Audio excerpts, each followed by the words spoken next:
Hey everyone, this is PrinceBrightstar, and welcome back, finally, to Final Fantasy XIV Shadowbringers. Oh my goodness, it has been so long since we've actually been able to do anything in here because of all the problems that have happened in the world. But finally, the game is back and going once again with today's patch 5.3 release. So now all we have to do is just make our way over to the main scenario quest and pick that up where we left off last time. Now, what I do want to note is that we're probably not going to make it all the way through today, just because I do have a limited amount of time here, about 2.5 hours worth that I can actually work with. Actually, before we get started, it looks like it might be a little bit dark on the screen. Let me see if I can fix that real quick here. What is causing that?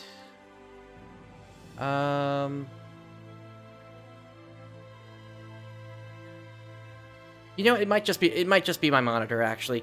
Okay, let's go ahead and kick this off here. In the name of the light, the manager of Sweets is looking a little anxious.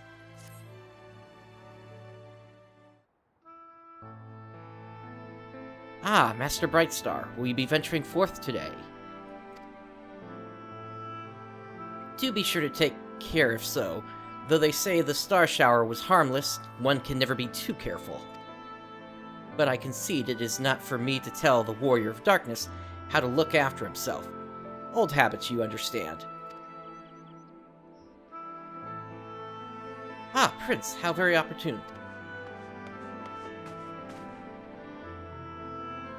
Greetings, my friend. Do you perchance have a moment to spare?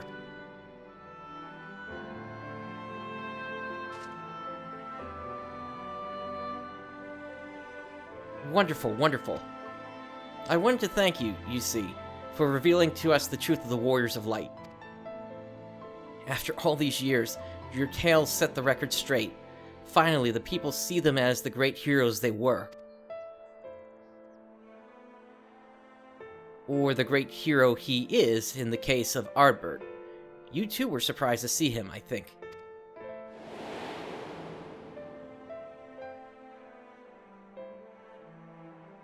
At the time, I was not certain what to make of it all, but I could see the effect his words had on those around me, and then the stars rained down from the sky and, well, you know the rest.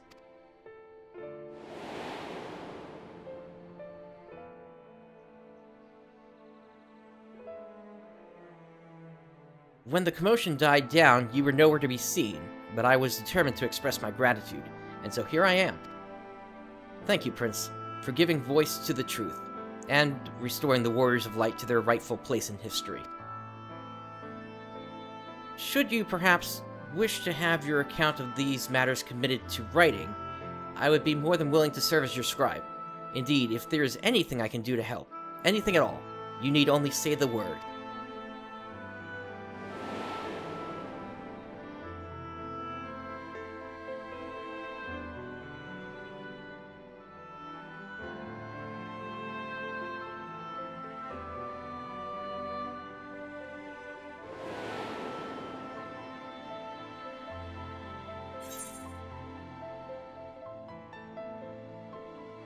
Very well. Tell me what the situation in the city is like in the city.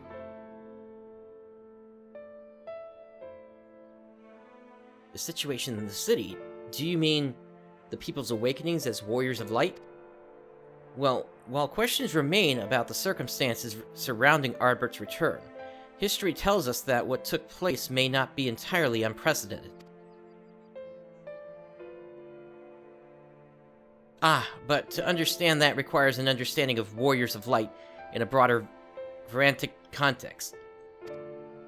If it please you, I should be glad to provide an overview. I flatter myself that it may grant you a better grasp of what is occurring, not only in the Crystarium, but the world at large. Excellent.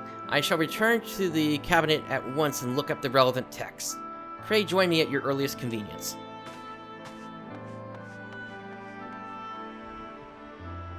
No rest for the righteous, it would seem. Do not let me keep you, sir. I bid you a pleasant day.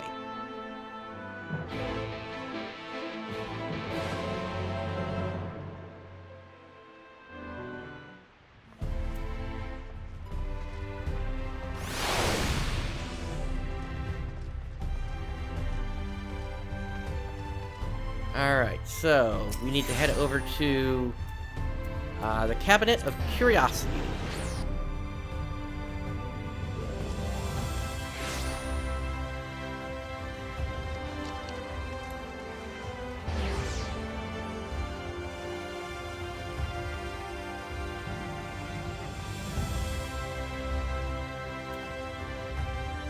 It is really looking dark on my screen. Let me see if I can actually do something here to try to fix this, because it's gonna bother me otherwise. Let's see. Filter.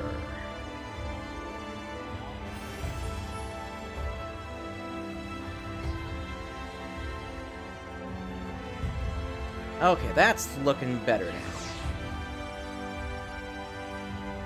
Let me know if that's too bright for anybody.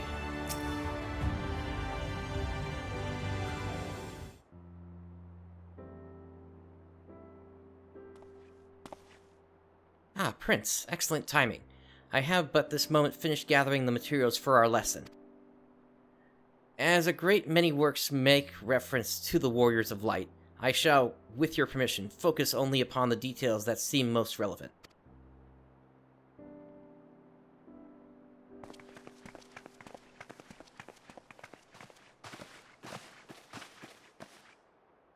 The Warriors of Light, you say? Forgive us, but we couldn't help overhearing.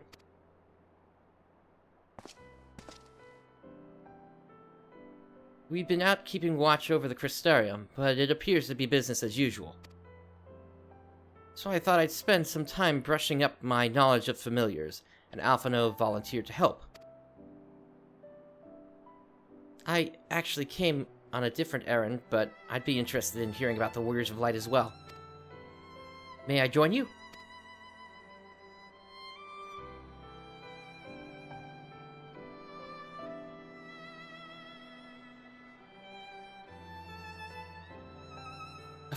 Of course, the more the merrier.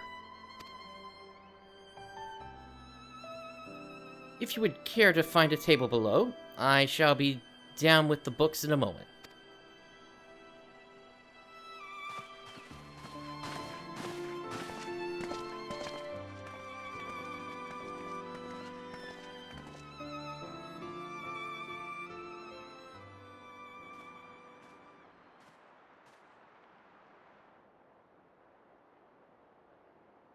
Were one to pore over the annals of Rantic history, one would note the comparatively frequent occurrence of individuals hailed as Warriors of Light.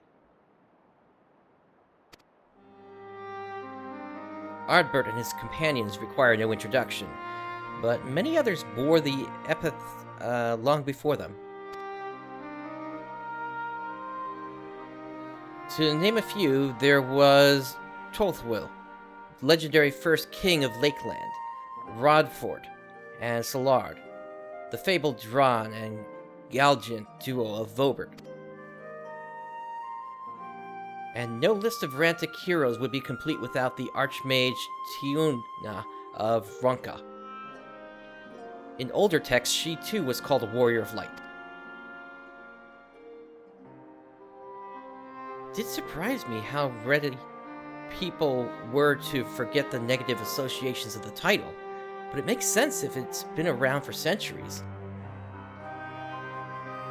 Verily, in ages past, it was simply a synonym for hero. In the wake of the Flood, however, light came to be regarded with fear. The title used to be used not to exalt, but to revile.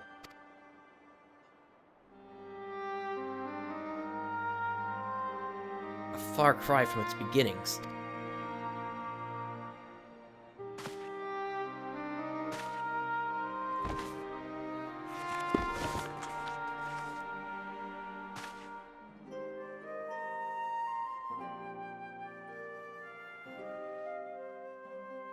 This, my friends, is Northrant's oldest epic, the original tale of the struggle between good and evil.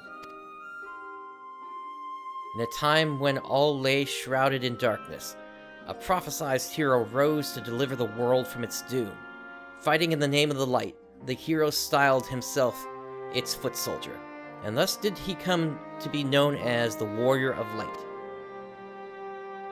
Curiously, in the centuries that followed, other heroes appeared who claimed the selfsame epithet, despite sharing no discernible connection with their predecessors. And in time, Warrior of Light came to be a name accorded to all men and women of uncommon skill and valor.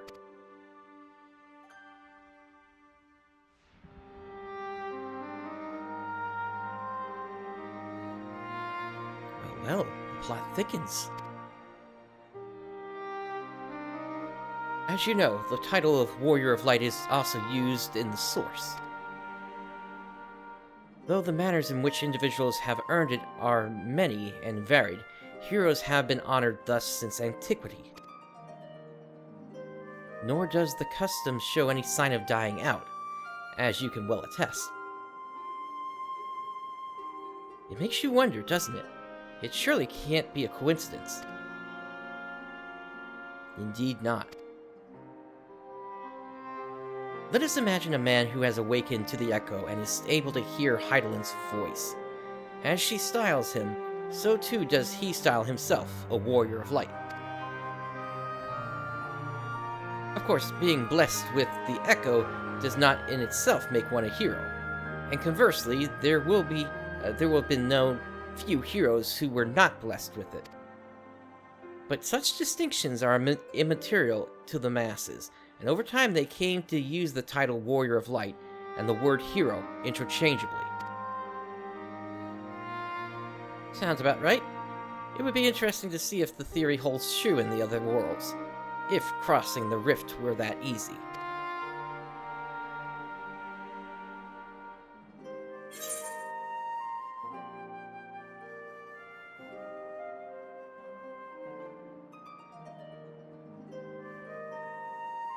What's in a name? It doesn't change anything.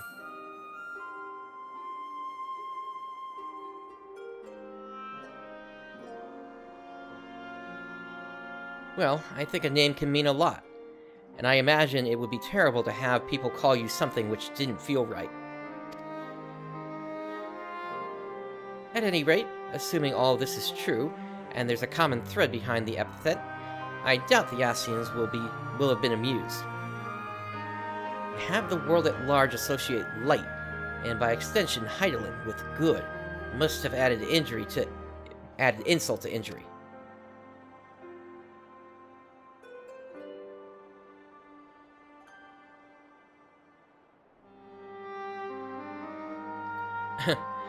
While this discussion is undeniably fascinating, I wonder, should I be privy to it? Mayhap it would be better if I excused myself. Oh, no need for that, my friend. Pray accept our apologies. Your lesson on the Warrior of Light has given us much to ponder. Ooh, did someone say Warriors of Light? Ah!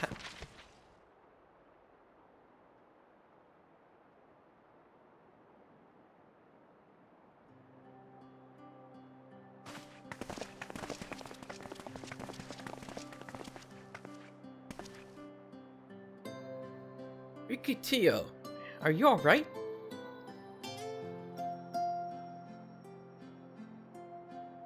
Ah, my precious tomes. Did I not say you must take care in the cabinet?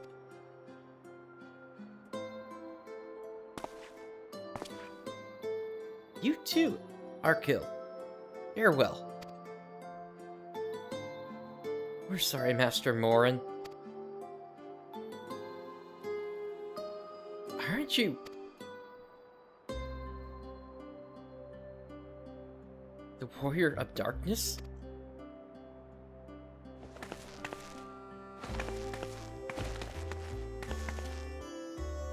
But my name's Rikitio, and I want to help everyone. Please, tell me what I have to do to be a hero, to be a Warrior of Light.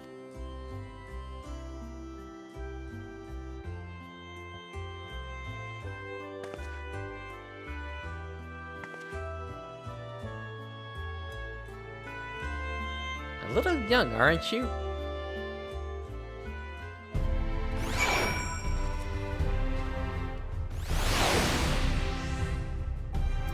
Alright, proceeding on. So I want to be a warrior of light, but not one that fights with a sword and all that.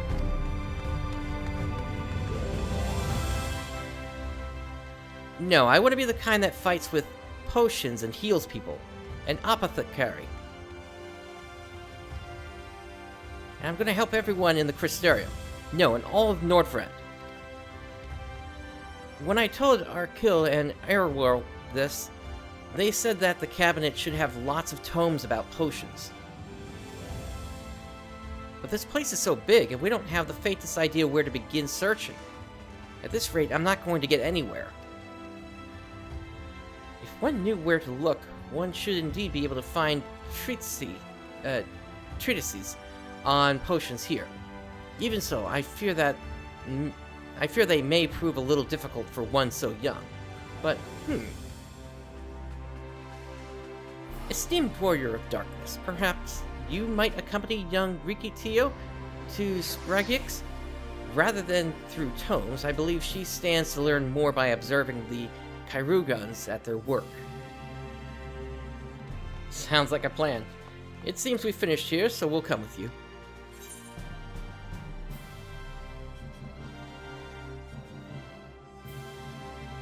Last one to the Sprigix is a rotten egg.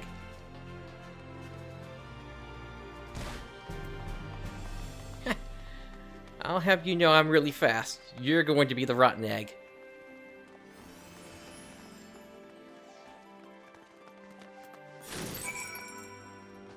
Alrighty.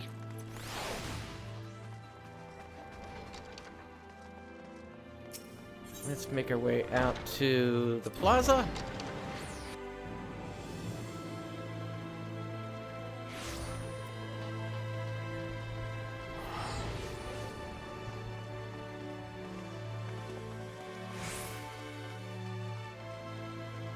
And it is a rainy day here.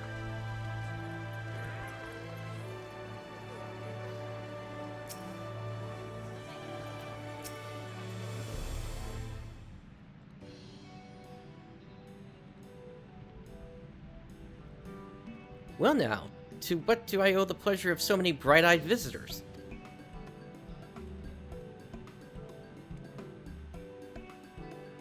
Is that the way of it, sweetie? You wish to learn about medicine? That's right, I want to become a warrior of light who uses potions to help people all over the world. Well, that is a very noble endeavor, and you aren't alone in it. No few at our infirmary yearn to venture forth as warriors of light. But ultimately, they have all decided not to pursue that dream. Huh? Why? Because the people here need them too, sweetie. The guards who place themselves in harm's way to keep us safe. The artisans who toil tirelessly that we might sustain our way of life. And younglings like you, who are the future of the Crystarium. They couldn't simply abandon them, you see. And so, difficult though it was, they made the decision to remain. Then, does this mean my dream isn't any good? Oh, sweetie, yours is a wonderful dream, and it would be my pleasure to help you to pursue it. If we all work hard, the day will come when our Kairugans may set forth to aid folk in every corner of the realm. As we strive towards that day, I hope that we can rely upon you as well. Though I must warn you, ours is not an easy path. No, you must work very, very hard. I'm not afraid of hard work. I'll become the best apothecary ever. Just you watch. That's the spirit. Without further ado then, may I entrust you with the task. I have placed an order at XIV for a potion ingredient, and I would like you to go and collect it. Oh, an ingredient. Leave it to me, miss.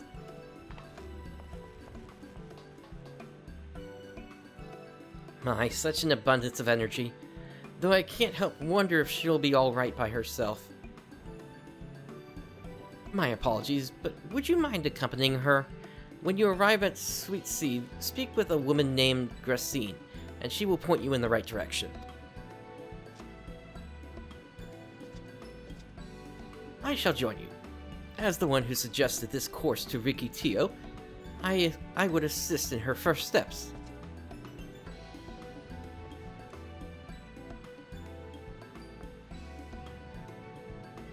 And what about the two of you? Are you coming along too?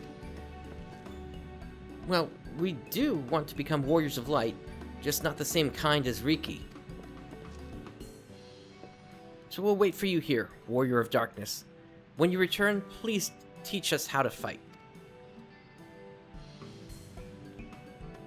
In that case, Reen and I shall keep them company and take the opportunity to ask about their aspirations.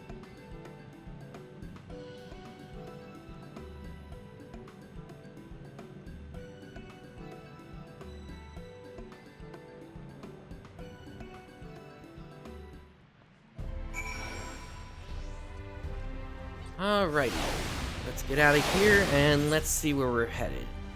We are headed to the southwest, it looks like. We're gonna have to run through the courtyard, so I'm gonna switch over to Bard for a moment so I can get my peloton going.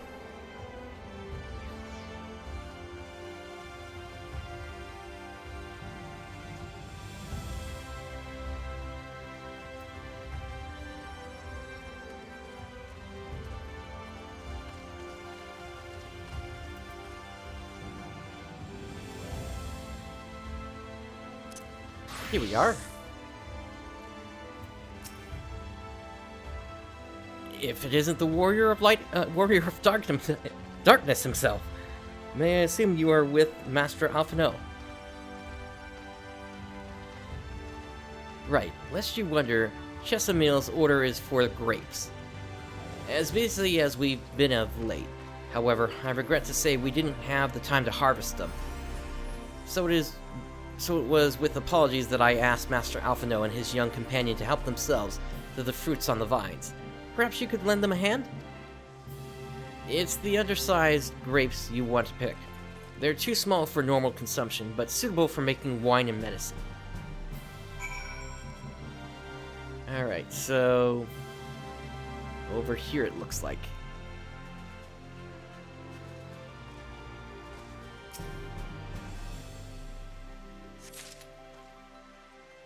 There's one. There's two. And there's three.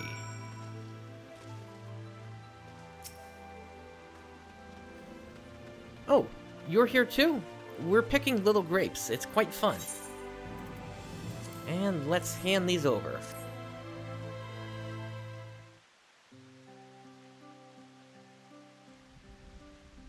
Wow, you've picked this many already? Amazing!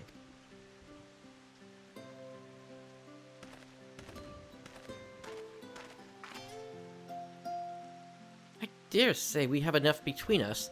Shall we take them back to Chesamil? I can't wait to see what she's going to do with them.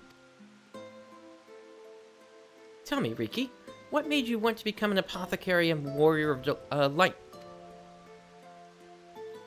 Why? Well, a while ago I fell sick. Really sick. My body was burning up, and I felt so weak I couldn't even get out of bed. Then a traveling apothecary came and gave me a potion to drink. It was the foulest thing I had ever tasted, but it made me get better. She was so brave, the apothecary, I mean. She went around taking care of people, even when it was dangerous, and I decided I wanted to help people, just like her. So I started brewing potions out of grass and giving them to my friends. But I didn't really know what I was doing, or if there was anything else I could do. Then, not long ago, a neighbor told me he was going to become a warrior of light and go traveling the world, helping people. And I thought, that's the same as I want to do. I see. Out of curiosity, what did your neighbor do in the end? Thaler? I haven't seen him for a bit. so he must already be out there looking for people to help. Thaler, one of the guards awakened by the star shower.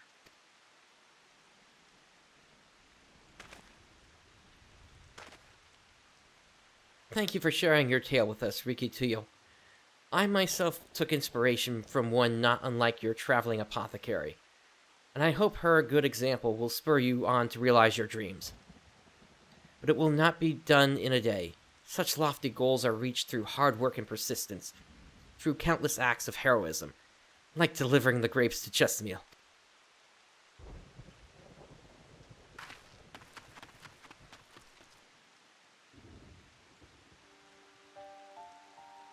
It would seem I have been laboring under a misapprehension. I had convinced myself that it was Elidibus who had sowed the desire to become warriors of light within the hearts of the people.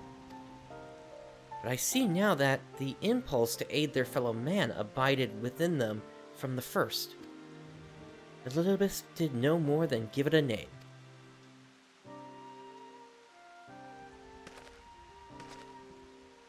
And as he so kindly proclaimed, we must return to our own world ere long. With the Exarchs laboring tirelessly, I doubt not, but that a way will be found. Yet I believe I speak for us all when I say I cannot leave in good conscience, not until we have dealt with Elidibus.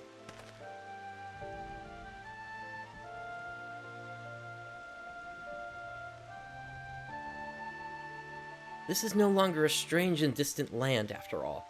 Nordvrant has become a home to us, and her people our own.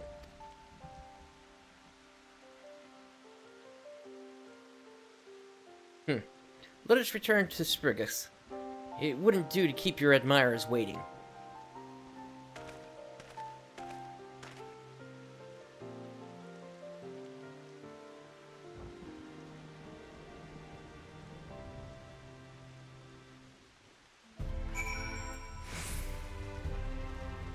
Alright, back to Spriggus we go!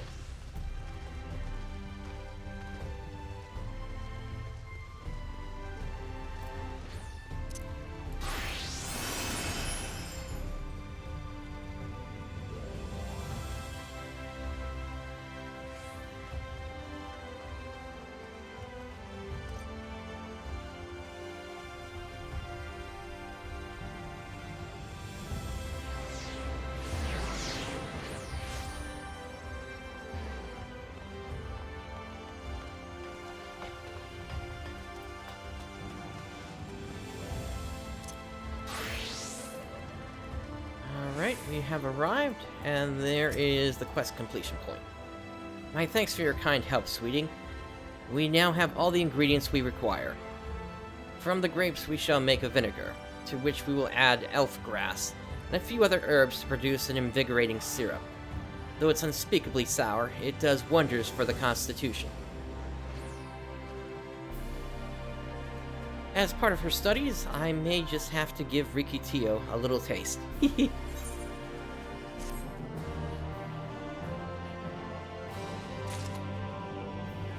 Alrighty, on to the next one.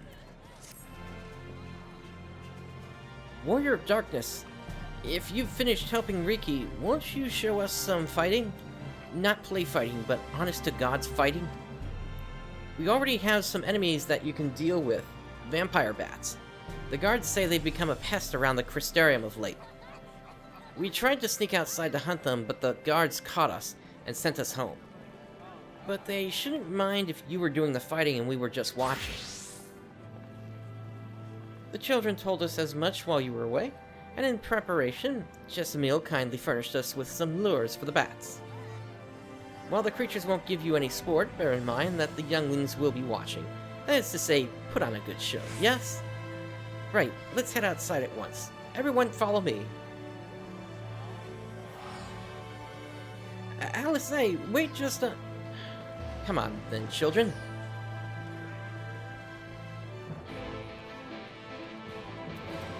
Alright, so we need to make our way out of here.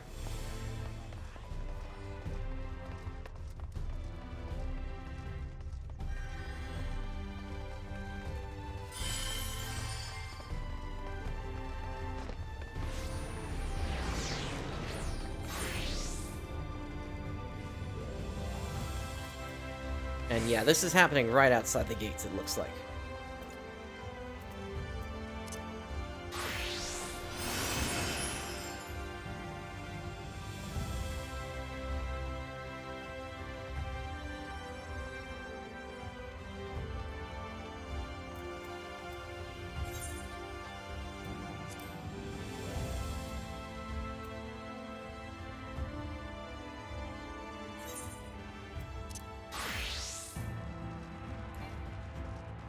That looks like the spot over there.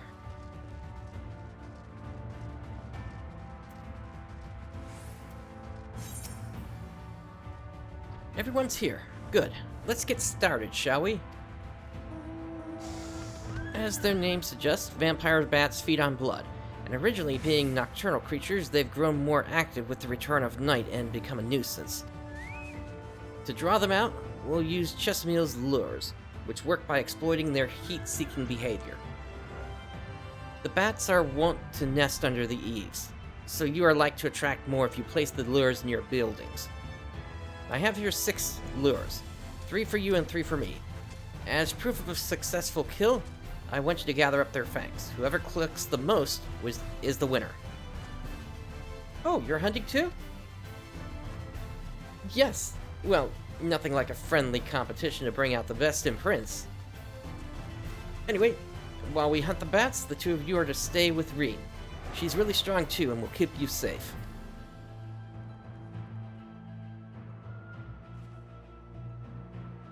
Without further ado, then, let the contest begin.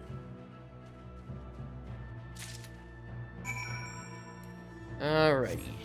So...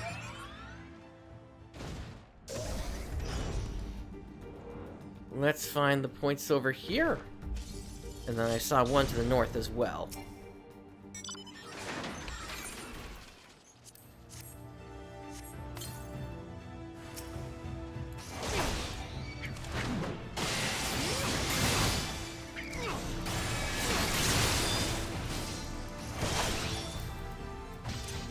Let me go ahead and bring out my chocobo while I'm at it.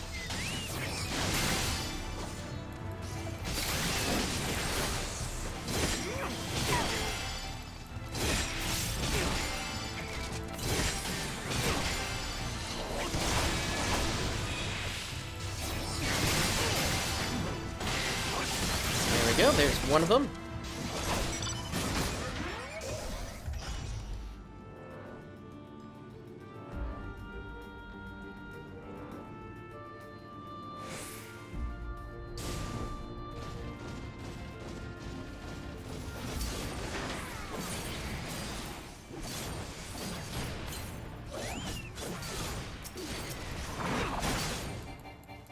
Drag this one out here. Alrighty.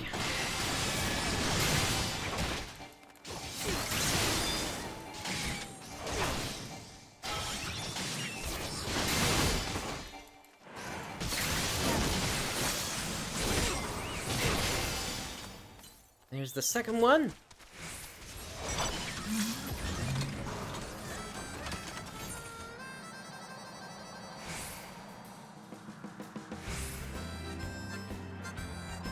And we got one more point over here.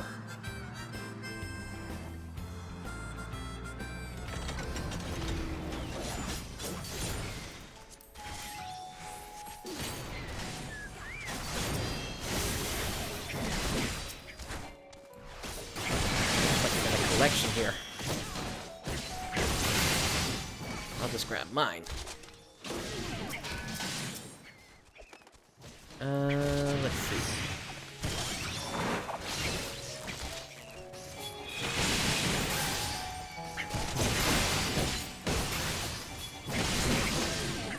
There we go.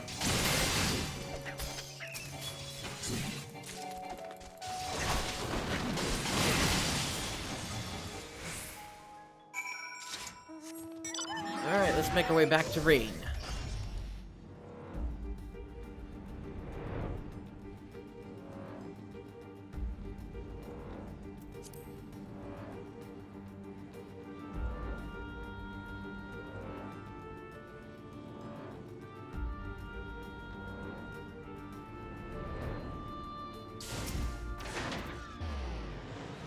Well thought, Prince. The children were hanging on your every move. As was I, to be honest. Though I know the tally, may I see your fangs for good measure?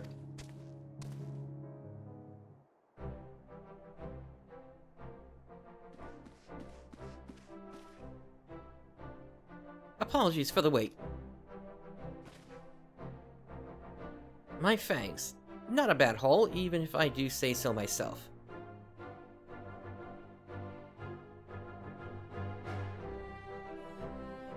Five, six, seven. 7 fangs from Alizé.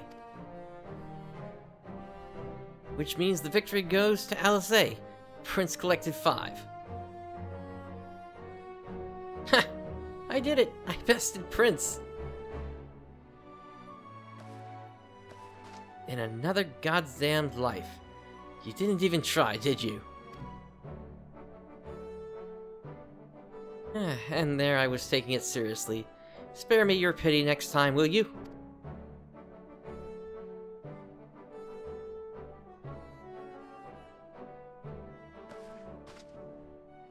So, children, you've now seen the Warrior of Darkness in action. What are your impressions? He's incredible, miss. The bats were down before they knew it. Our guards are strong, but the Warrior of Darkness is much, much stronger.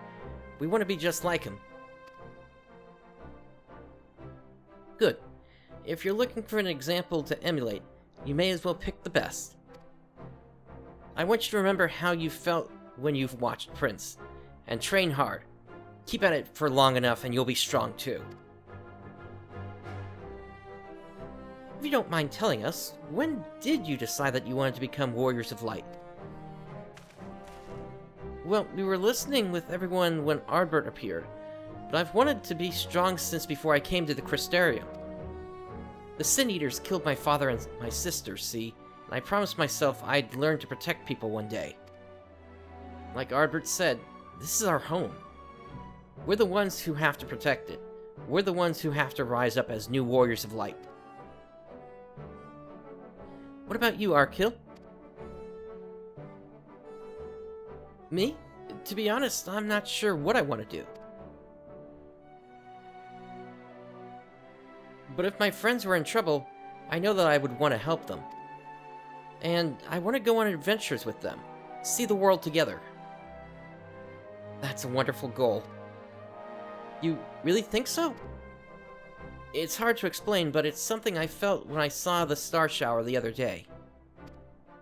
I felt as though there was something I had lost, and that I had to go out there and find it. Now that's different. Well, for both of you, there's nothing for it but to train. When we return to the city, I'll teach you some exercises you can do by yourselves.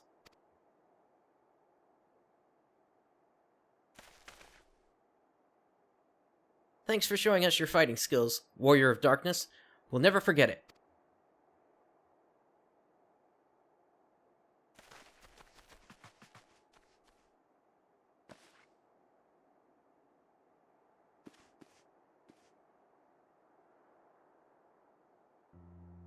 I understand how Arkil feels. The star shower didn't awaken me to Heidelin's voice, but that vision of the final days, of Amarat burning. It filled me with sadness to the very pit of my being. Things I once knew, people I once loved, promises I made. It felt as though long-forgotten memories were dancing at the edges of my mind, but when I try to focus on them, they simply fade away. An effect of having a fractured soul, I shouldn't doubt. But lest you worried, I'm perfectly happy to remain fractured and have no intention of donning an Ascian mask. I just wish we knew what Elidibus was plotting. Ha! But look at this pair of incurable brooders. If we're going to stand around lost in thought, we may as well do it back in the city. Rest assured, Reen and I will take the children from here. Their heads will be in the clouds after meeting you, but we'll see to it their feet remain firmly planted on the ground.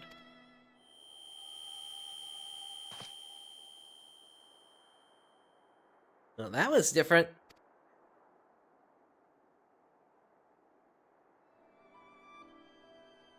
It's nothing, just a dizzy spell. Seems I tried a little too hard to beat you.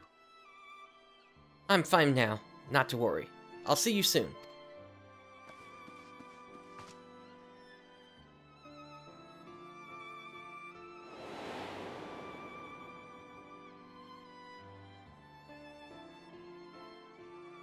As you ponder Alice's words, you are taken by an urge to revisit the scene of that fateful meeting.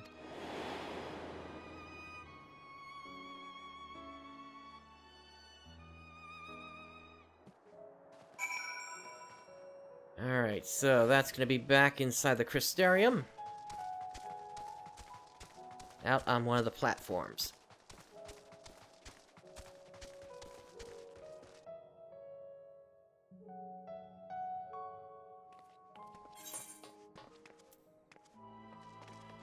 And that is to the west of us here.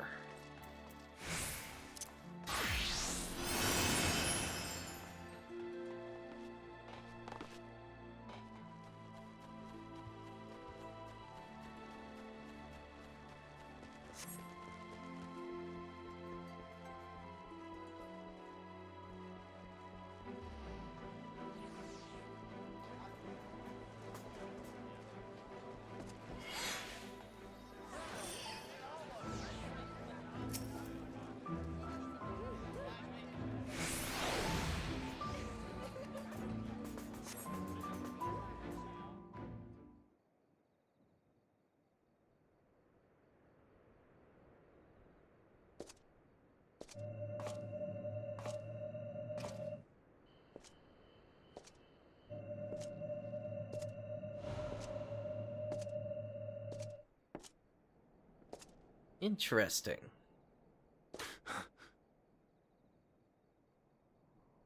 Why am I... Was it you who called me here?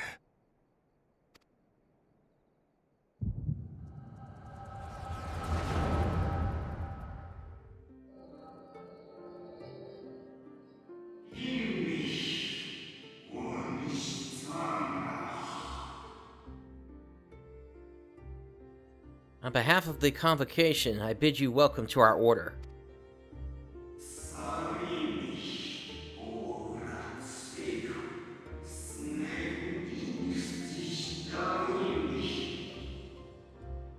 At times you will stand with us, at times you will stand against us, all that you might steer mankind and the very star upon their true course.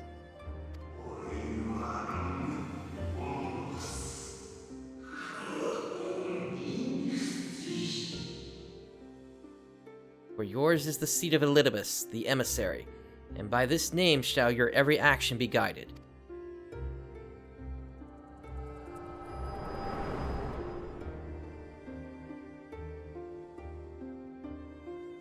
So you peered into my memories. No matter. You will have found little of import. But I see you intended to summon me here no more than I intended to come. The fault is mine. Such is the burden of hope.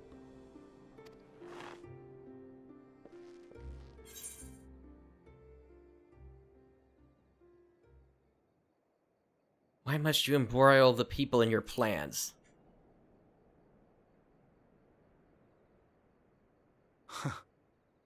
I merely avail myself of such tools as I require for the conflict to come. That which I do is no different from that which you have done so many times, Warrior of Darkness. I arm myself, I hone my skills, I make ready to vanquish my enemy. You. You who have murdered my brothers, who have taken their selfless labors in service to the one true world and turned them to ash. I see you for what you are. You are death, and only in death shall you serve any purpose. The Convocation charged me to steer mankind and the very star upon their true course. As Elidibus, it is my duty, and I shall see it done. I will strike you down, destroy you body and soul. All else must wait.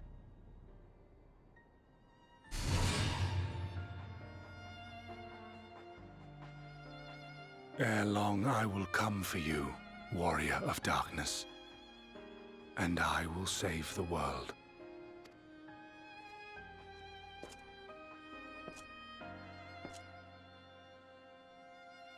One last matter. I bore witness to your final struggle with Emet-Selch. It seemed as if he saw something familiar in you. As if he mistook you for another.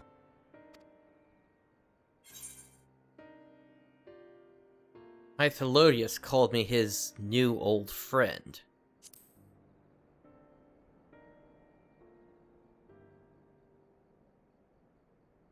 No. I recall not of whom he spoke. Mayhap I never knew you. Or mayhap it is another fragment lost. Ah, I wasn't aware you already had a guest. If the conversation is constructive, I shall not intrude.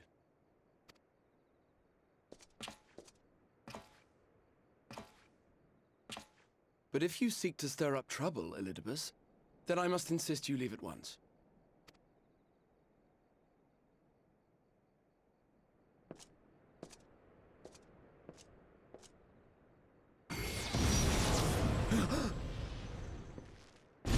Rah!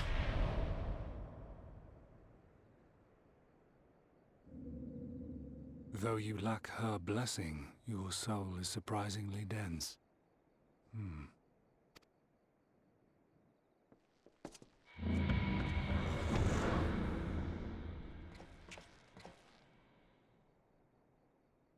Worry not. I seem to be unharmed.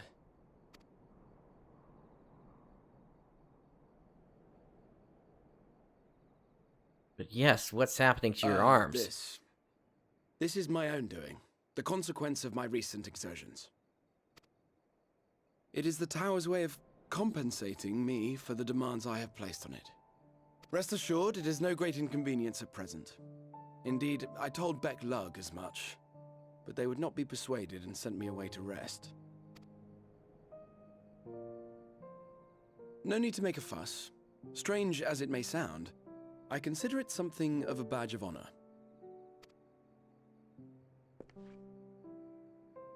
One of the brave souls who saw me delivered unto the first once said that the world shall ever have a place for tales of heroism so long as we have need of inspiration in our lives. Though he and his fellows had no way of knowing whether their mad scheme would amount to anything, they knew that the attempt alone would inspire hope. Or so they hoped. A more optimistic lot one would be hard-pressed to find. They said they would find a means to save our God's forsaken world, just as soon as they had sent me on my way. Said it with such confidence that, for a fleeting moment, I half believed them.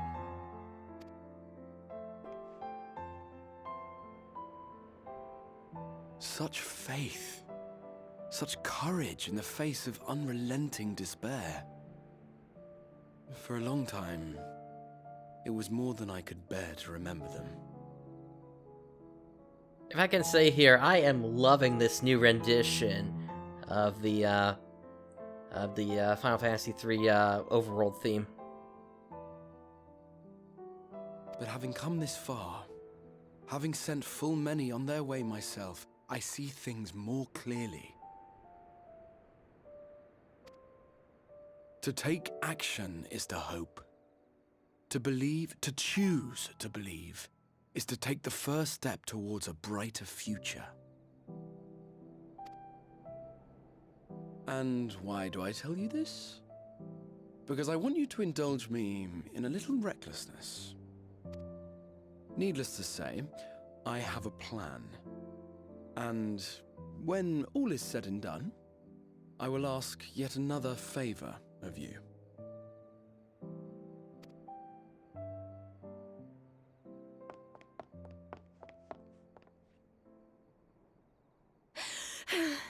You're both here. Oh, thank goodness.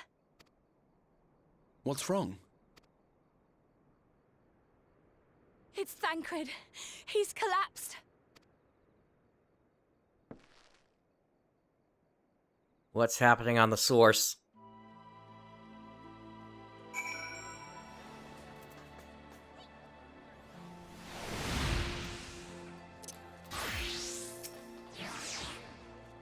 The fates seem determined not to allow us a quiet moment. But come, let us have the details from Reen. Alright, for this one, let's grab...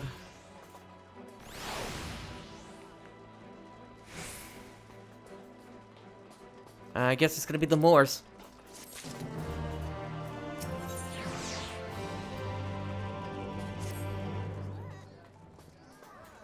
It happened after Alice and I saw the children back to the Spriggix. We chanced to meet Thancred there, returning from his mission. He had been shadowing Elidibus around the realm, only to lose sight of him near the Crystarium. And he was in the middle of telling us where he'd been when he just crumpled to the ground. The Kyrugans are looking after him now, with Alphino standing by, just in case his healing magics are needed. Since I couldn't do anything to help, I thought it best to find you, and the guard at the XIV told me where to look. I see. It cannot have been easy leaving Thancred's side. My thanks for bearing word to us. Come, let us hurry to Spriggix.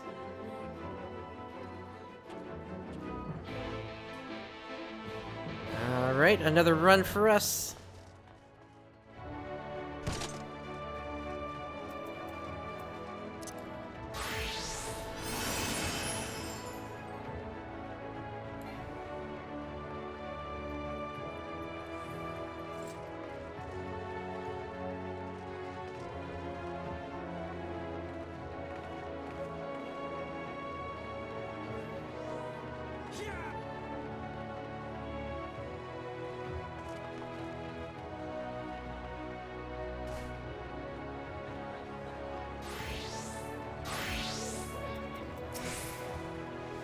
Alright, let's see how Thancred's doing. They dragged you here too, did they? My apologies. How do you feel? Embarrassed, but otherwise well enough. I won't be staying overnight. This episode was not the result of any injury I could find. Thancred's ether, however, did show signs of instability, and I did what I could to calm the fluctuations. And all this happened without warning. Not exactly. You will doubtless recall the time Urianger nearly drowned, and I gallantly went to his rescue. When his water-walking charm failed, he was tired, as were you when you got back. We were both spent, yes, on account of which you begged us to rest, which, in retrospect, may have been a good idea. The fact is, I've been experiencing regular bouts of lightheadedness ever since, but there was no actual fainting until now. Time is short. As Alphino observed, I have no lingering injuries, and it most assuredly isn't old age, which leaves but one likely cause. The link between body and soul has weakened further. Time grows short. Hey, I just said that! We must complete the spirit vessel with all haste. To that end, Prince, might I trouble you to make a trip to the source? In addition to looking in on our friends' bodies, I would have you consult Kryl about our plan. If she has any concerns, we should at least endeavor to address them prior to proceeding. In the meantime, we should get back to laying bare Elidibus' plot. Thus far, I have learned this much, that in each of the places he has visited, there have been sightings of suspicious black-clad strangers. Moreover, the coming of these shady individuals has invariably coincided with some manner of misfortune. Beasts terrorizing settlements, blight ravaging crops, you know the sort of thing. all of which serves rather conveniently to make Elidibus's call for new heroes reverberate that much more loudly in the hearts of his audience. And you think these black-clad strangers are Ascians? I do, and I fully intend to investigate further, though for that I shall require additional feet on the ground. You can count on mine. God knows I've been itching to get out of here, get out there for a while. Mayhap Urianger, too, can be prevailed upon to join in your efforts. He has already provided copious guidance on the matter of the spirit vessel's construction. It is for Big Lug and I to wrestle the rest. Well, if you can spare the old boy, we may as well make use of him. I'll go and give him the good news. You'll do no such thing. However heedless you are of your own well-being, if you care at all for Reen's feelings, you'll stay in bed until you're needed. Alphino and I will find Urianger.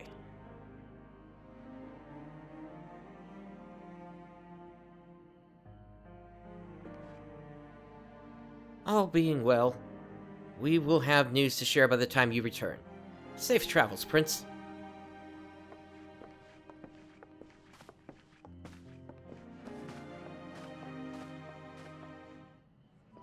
And with that, we make our way to the Rising Stones over in Revenant's Toll.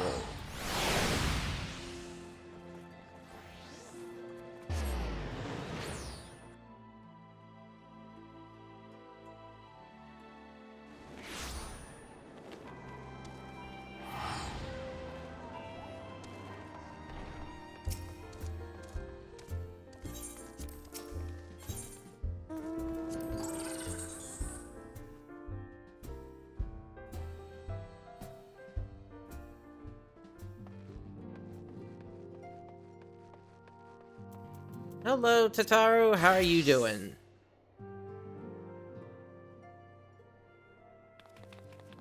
Prince, what excellent, awful timing.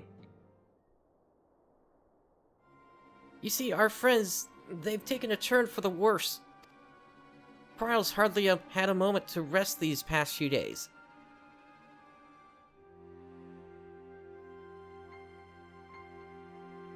She didn't want everyone to worry, so we've been keeping it quiet.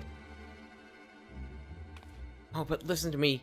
I call myself a receptionist and I haven't even bothered to ask why you're here. I need to speak to her. So, they think the spirit vessel will be ready soon, and they want to make sure there are no problems at this end. You'd better talk to Kryle. She's with the other in Dawn's Respite. Let's go and see her. Just prepare yourself, alright?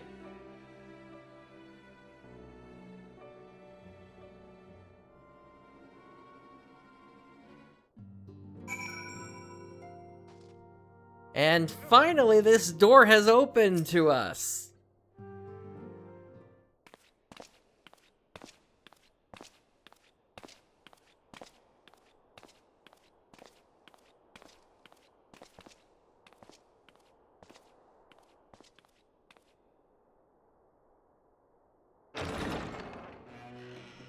Excuse us.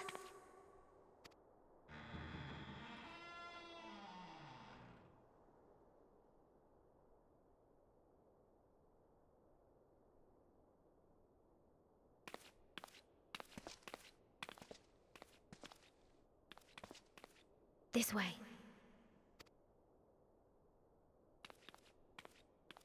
Intentionally keeping the light dark, I see.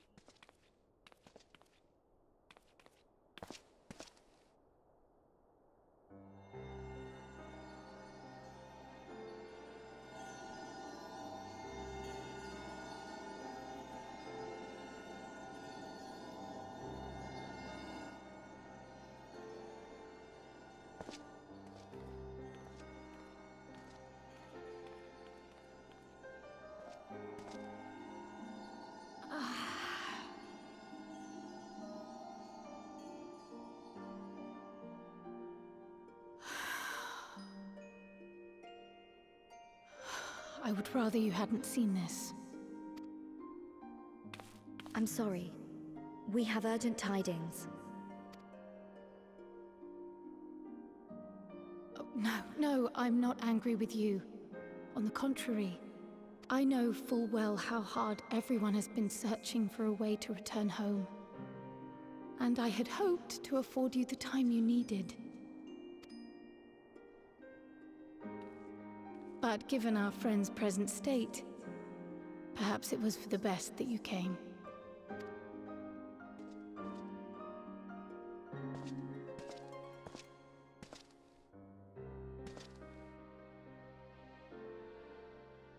Stiff and cold, all of them. As if they were made of wax, barely alive at all.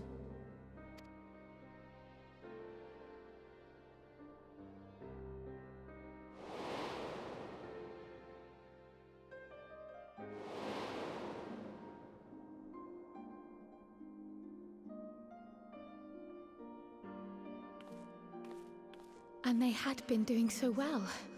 Save for occasional signs of etheric instability, they appeared to be in passable health.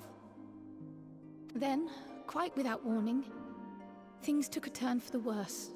A change for which even Master Matoya could offer no explanation. She could only remind me that the soul is yet an unknown frontier, and that much and more lies beyond our ken. But let's not lose heart just yet. At times like these, it is all the more important that we remain positive. Why, I but this moment succeeded in quelling a fluctuation in Thancred's ether. And while the others have weakened, they have remained relatively stable. I believe I may leave my post for a moment.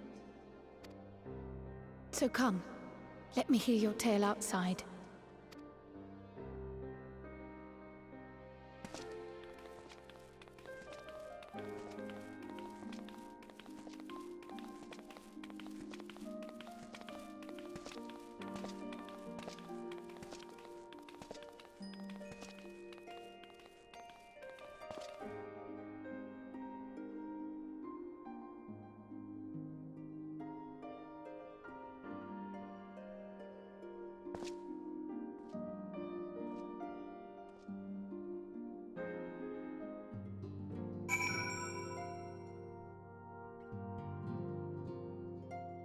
Alright, Kryl. What news from the first? I see. Work on the spirit vessel proceeds apace, but our friends begin to falter. As they themselves have observed, the link between body and soul has weakened. It's as simple as that. For now, I'm still able to quell the fluctuations in their ether, but it's only a matter of time. We'll lose them if we don't act soon. So if the Exarch is ready to attempt something, let him attempt it. As for the spirit vessel itself, if we seek to draw upon Allagan wisdom, we could do worse than consult an expert in the field. And I think I know just the man. Time being against us, it may be best if I go and solicit his aid in person, even if it does mean leaving my patients.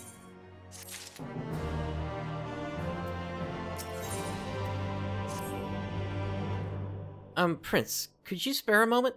While Kryl goes and finds this expert of hers, I mean. There's a gift I was hoping to send to our friends in the first, you see, and since we might be waiting a while, I wondered if you wouldn't mind giving me a hand with it. My first attempt turned out well, so I'm going to make it properly. I'll be in the kitchen at the House of Splendors. Meet me there. Well, I had better be off too. I shall see you soon, either here or at the house, depending on how our patients fare in my absence.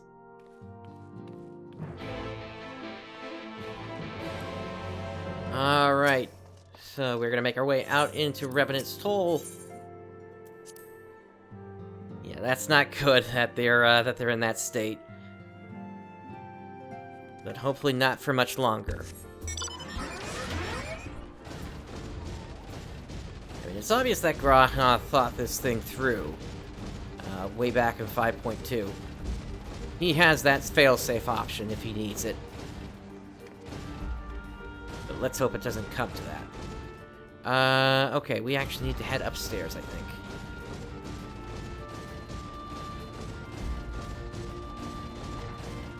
Here we are.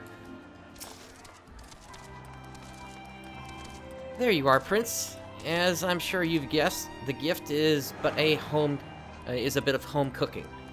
Unlike Kryl, I can't do much to help our friends directly, but that doesn't mean I've been idle. No, I've been doing my best for the Order, taking on this job and that to keep our coffers full. I've even helped out with the Ishgardian restoration. And in the course of all this, my culinary skills have come on quite a bit. So I thought, why not make something for our friends? It's baking in the oven as we speak. Shouldn't be long now.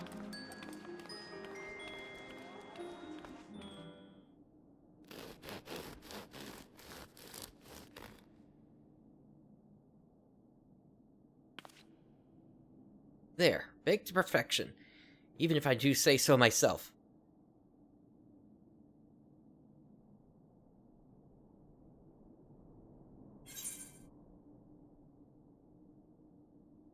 Your cake looks like bread.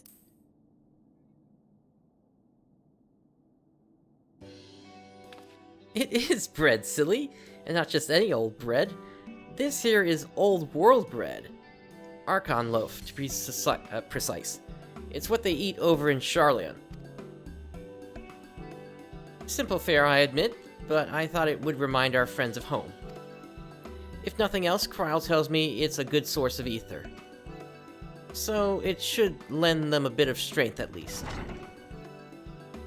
There truly is nothing like the smell of bread fresh from the oven. Kryl. And if it isn't Rambros, too.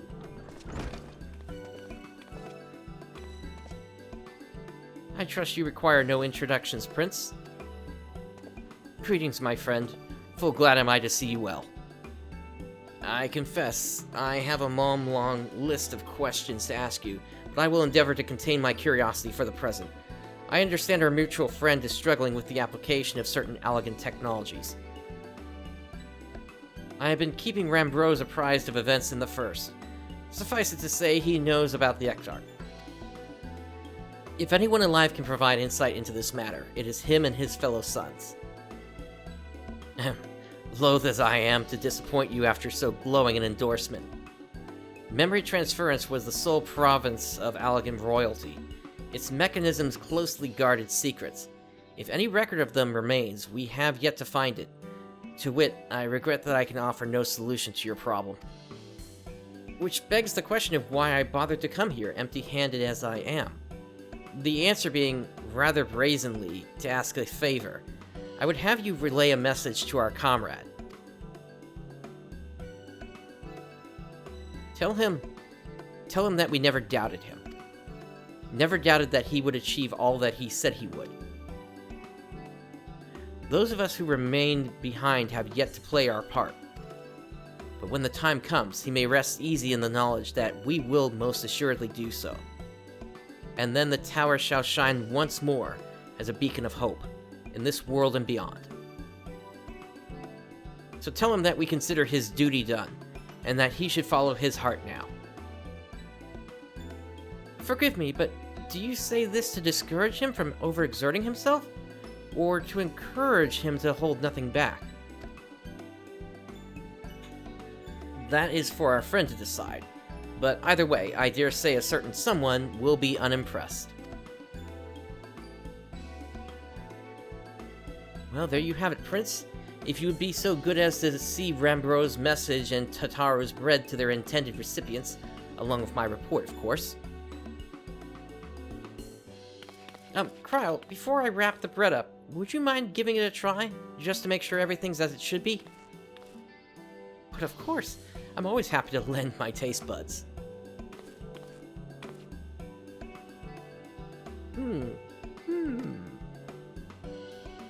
Excuse me, Rambros. As a fellow Sharlayan, may I trouble you for your opinion? Well, I usually have mine with a good dollop of Rollenberry jam, but I suppose plain is best for sampling purposes.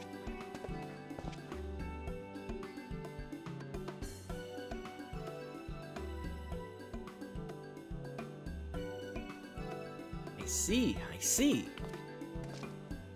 Oh no, is it that bad? It is indeed, Tataru. Dense and unpleasant. Exactly as it should be. Just so. The very taste of home. As you might expect, our countrymen have amassed a wealth of culinary wisdom from every corner of the world, but our native cuisine is, shall we say, a little lacking. In Charlian, the majority regard food as a source of nourishment rather than enjoyment, save for those few who actually research the culinary arts. We pay little heed to the niceties of taste and texture. It was against such a gastronomic landscape that what is now called the Archon Loaf was born, the creation of an Archon who devoted himself to the study of bodily sustenance. In order to maximize its nutritional value, he incorporated copious quantities of pulverized fish and vegetable matter into the dough, all with nary a care for those quantities which make bread enjoyable. The result is a flavor that continues to defy description. Yet for its many shortcomings, the loaf's nutritional value cannot be denied, and being a damnably convenient way to cater to one's bodily needs, it quickly found an audience amongst busy scholars. Why, when I was a lad, nigh every meal was a sandwich made with this very bread and whatever ingredients happened to be on hand. I suspect that just about every Archon could say the same. Having been away from home for so long, I thought I might have forgotten the taste, but no, it is all too familiar. Ah, how it takes me back. If there's enough, perhaps you can spare some for the Exarch? He is certain to appreciate it. Oh, there's plenty to go around. I'll be sure to wrap up an extra slice. Prince, when you deliver the loaf, be sure to send everyone my regards. Tell them we're doing everything we can, and that we'll be praying for their safe return until the moment they get back.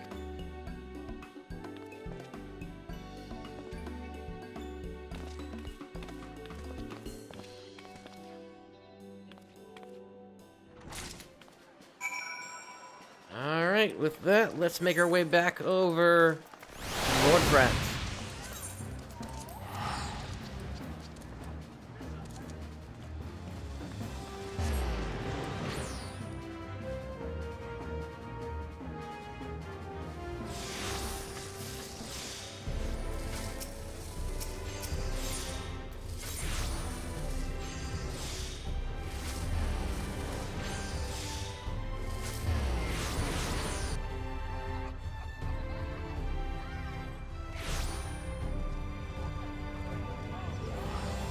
Into the ocular we go.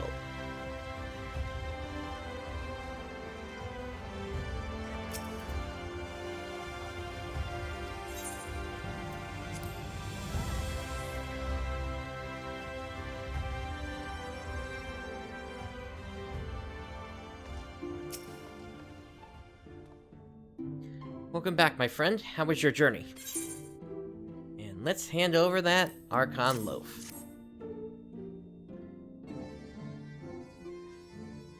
By the 12, Archon Loaf. However did you come by this? I swear it had come straight from Charlian. Rambrose said that, did he? His words are very nearly as heavy as the bread, but I appreciate the sentiment. Should you have the chance, you may tell him that he needn't worry. That which I seek to do, I do of my own volition, and with all my heart. In pursuing this path, I fully expect to earn the censure of our friends, and to deserve it. But I shall forge on regardless. Forge on as you yourself did when you faced a similar predicament. So I ask that you have faith in me, in what we do. But we were talking about your journey. Before the others arrive, I would hear how their bodies fare. Oh, and the bread I shall save for later. Though it has been many years, I have not forgotten the feats of mastication required to consume it, nor how unconductive they are to conversation.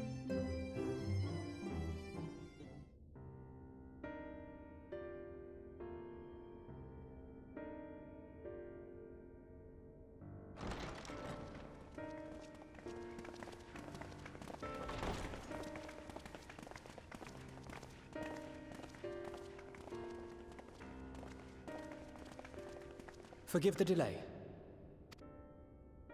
We have visited every region and confirmed the presence of Scions throughout the realm.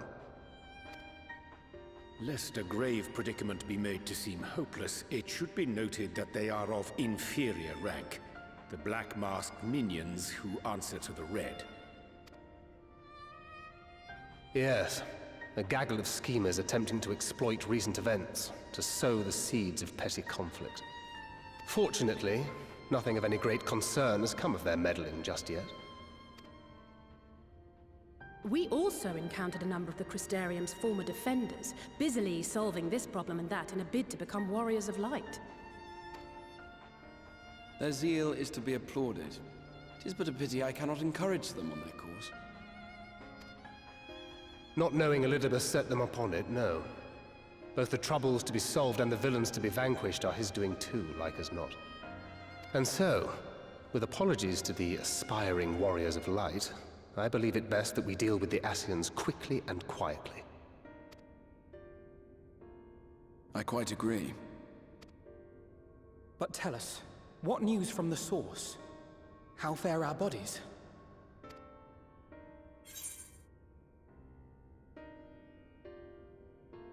I'm sorry, but things have taken a turn for the worse.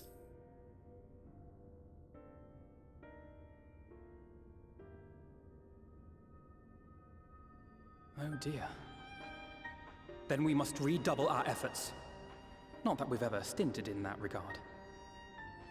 This would seem an appropriate moment to ask about the spirit vessel. Tell me you've made some progress. We have, as it happens. One moment.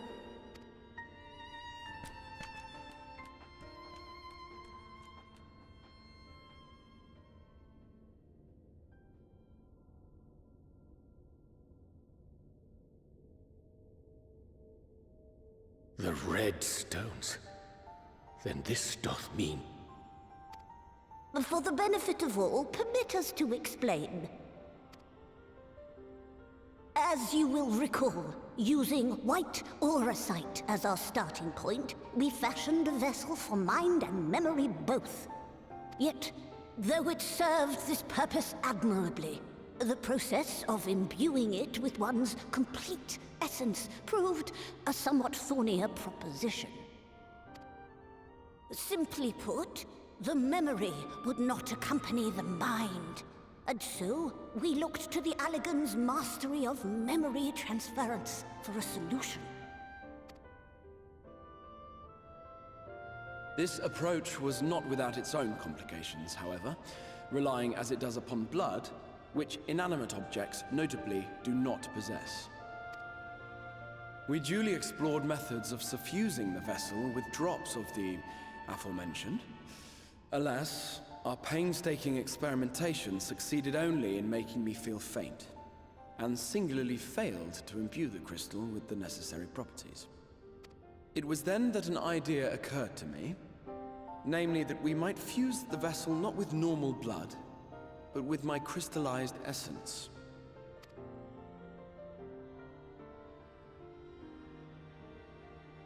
You're doing this for our sakes. So far be it from us to complain. But don't think we haven't noticed what's happening to your arm. It falls well short of offering up my life in exchange for yours, which was your only stipulated prohibition, as I recall. And it is but a small price to pay for delivering you home. Assuming it works, we shall soon know if this grisly addition will serve as a suitable conduit for the subject's memory. Though not soon enough to warrant your waiting. The test is like to take a while. Let us be off then. We have Scions to attend to, among other things. Forgive me, but I count 6 vessels, and there are only 5 of us. Raha wants to go home as well. One is for testing purposes. I will personally use it to see whether the crystal functions as it should. And if it does, wouldn't that mean that your soul could also return to the source? Yes. In theory, at least. But there is a distinct difference between your circumstances and mine. While your corporeal forms want for souls, my past self does not. Mayhap our essences would blend, or mayhap they would curdle. There is no telling what might occur.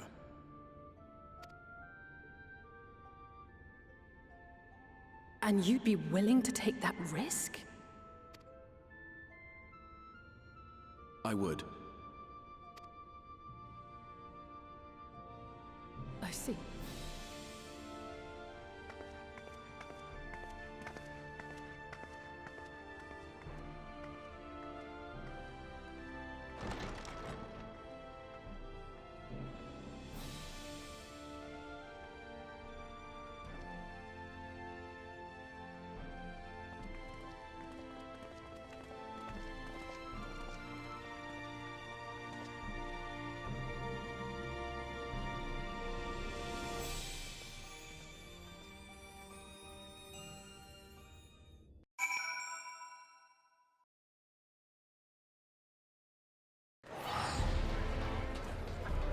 Alright. At least it seems like we're getting close here. Hast thou a moment, Prince? I would speak with thee on the matter of the Exarch's mooted return unto the source. Thou wilt have observed that our friends beg not in certainties. Yet if Big Glug hath the right of it, 'tis possible to predict the outcome of his plan with some confidence. And it is their assessment that, given the opportunity, the Exarch's soul should successfully merge with that of his younger self. Which is not to say the process is without complications. For one, the Exarch hath been subjected to an additional rejoining, an experience which will hath wrought a change in his ethereal composition, as thou thyself didst demonstrate in merging with Ardbert. However, there existeth an affinity twixt like souls, and this doth give us cause to hope. Yet there remaineth one immutable condition upon which success doth hinge. The Exarch must need recognize his past self as simply that, himself. As our recent travels have demonstrated, memories are essential to the soul. Any discrepancy in the former may feasibly cause the latter to spurn its former flesh. It is a seemingly simple yet complex problem. For nigh on a century, our friend hath striven only to deliver this realm, to deliver thee, and to that singular end did he cast aside his very name, that he might assume the mantle of the Crystal Exarch. Henceforth, none can say what choices our friend will make, but I thought it only right that thou be made aware of these truths.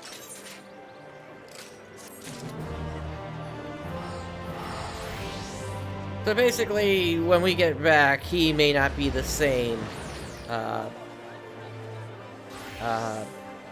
as what happened with all this here.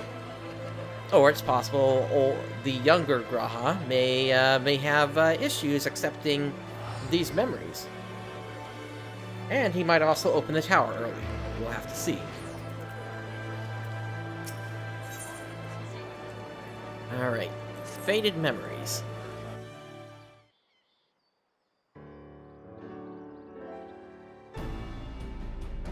Right then. While the Exarch literally pours his own sweat and blood into his allotted task, it seems only fair that we attend to our own. Dealing with Elidibus and his minions. Just so. And there is one other matter. In light of our deteriorating health, Y'shtola should not be left alone at Anager. Might I trouble you to visit her, Prince? See that all is well. I would go myself, but I think she might be safer in the hands of one less prone to collapsing.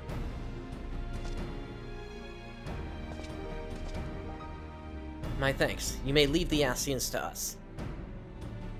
Once they're out of the way, we will retire to Yulmore, and when Y'shtola has finished plumbing the depths, I'd like the two of you to join us there.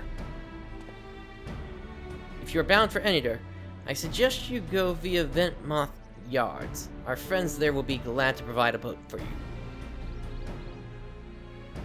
Let us be on our way then. Don't do anything I wouldn't do.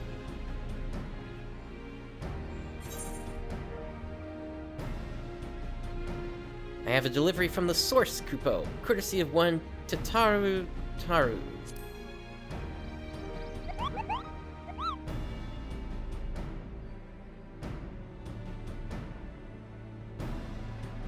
You're a long way from home, Moogle. And this is from Tataru, is it? Whatever could it be? Archon Loaf, thou sayest. Why, even to hear the name doth transport me to times long past. Bread from another world? May I try some? Mayest thou, child. Thou must. That said, though I personally disagree with the consensus, I do nonetheless advise thee to temper thine expectations. Wiser words have never been uttered.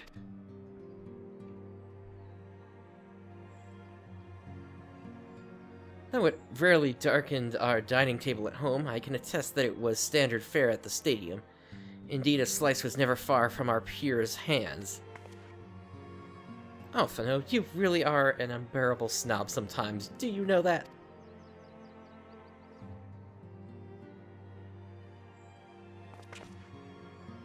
What I believe my colleagues are trying to say is that we appreciate the gesture. Tell Tataru we'll do our best to return before she's forced to seek further supplementary employment. Right. Let's be off now. We can find a drink to wash down the bread on the way.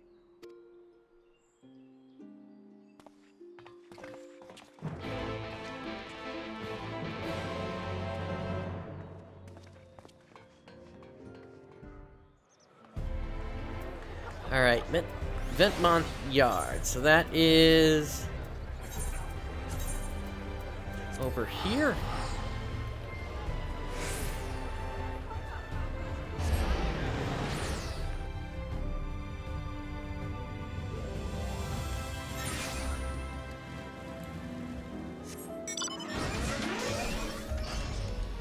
And to the southwest we go.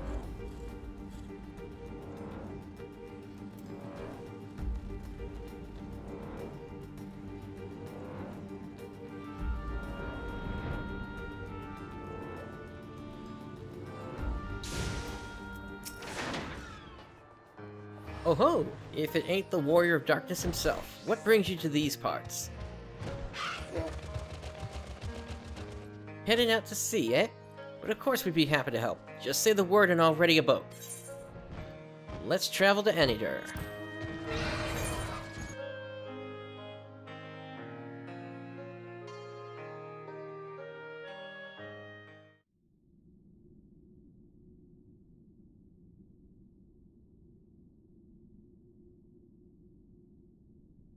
Is she gonna be on the ground? Yes, she is! Excellent. I had intended to speak with you alone.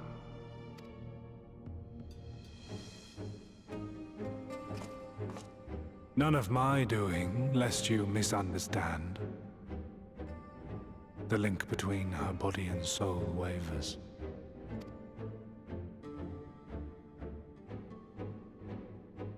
I know not what you hoped to find here, but it will avail you naught to learn of our past.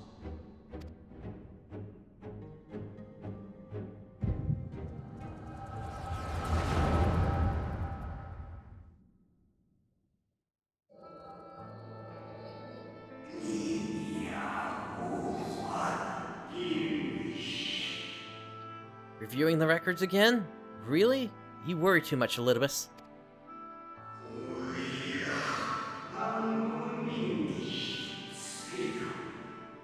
This dedication to your duty verges on obsession.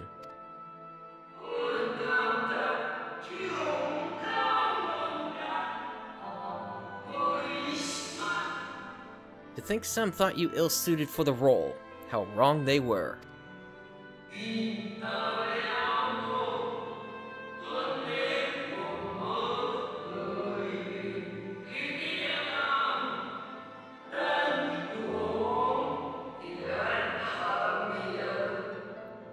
But come, turn your gaze outside the window, my friend.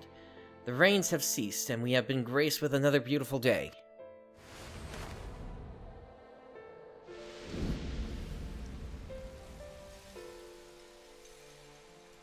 It fades. Fades away into oblivion. Does the world no longer have need of me? No. I am Elidibus, and I will fulfill my duty.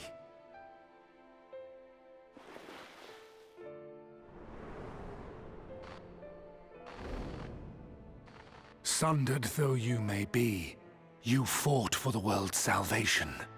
For hope. Hope.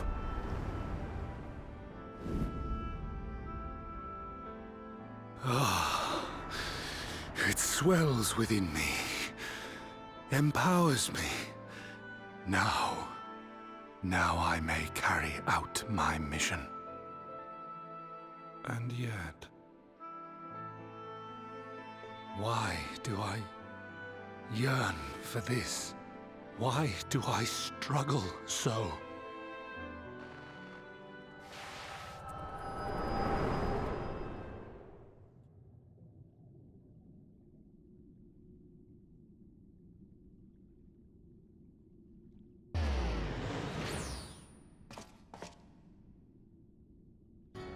I shall take her into my safekeeping. If you want her back, you will do as I ask.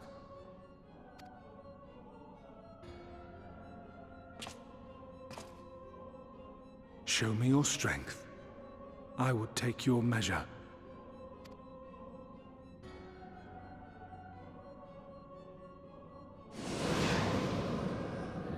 I have prepared a suitable arena. You need but ride the flow of ether.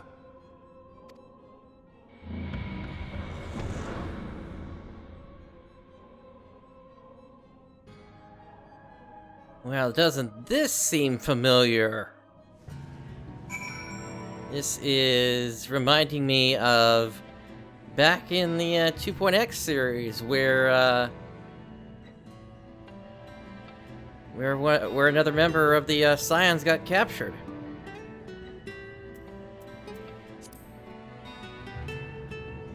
Alright, well, I'm pretty much ready to go here.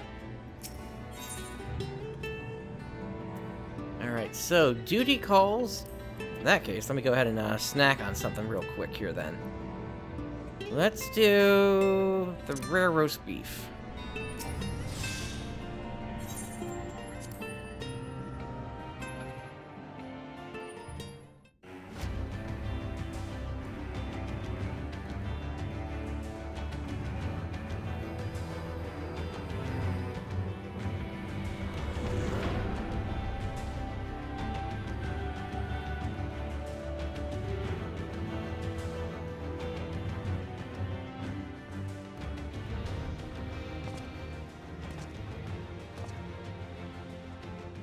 You are familiar with this place, I believe. This remembered Amarant.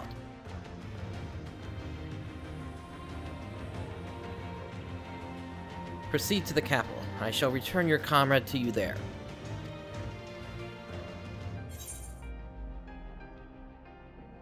I tire of your games.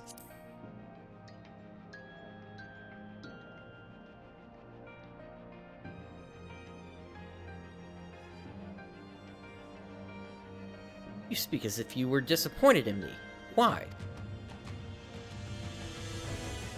I am your enemy, and you mine. Our goals are in conflict, and we are fated to clash. Or had you hoped that feigned sympathy and false understanding would cast your crimes in a less reprehensible light, that I would come to look upon you as a friend?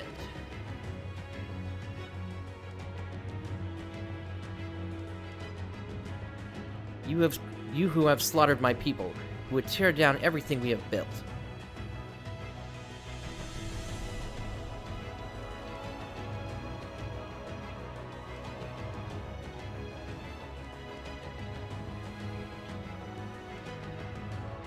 You do not deny it, then. Very well, let us change the cast of this trial. We will know what you have stolen from us.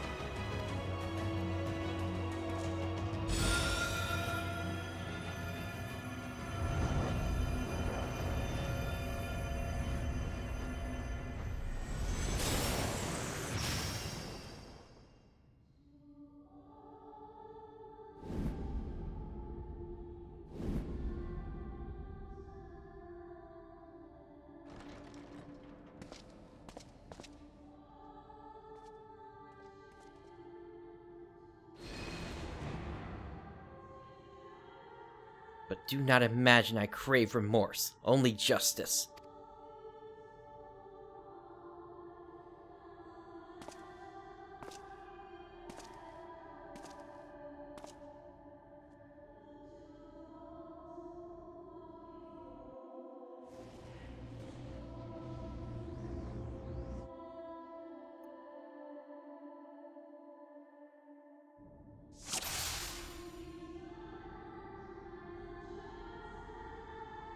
Forward, hero. We shall see how strong you have become.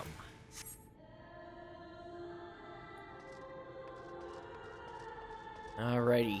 So, familiar faces already.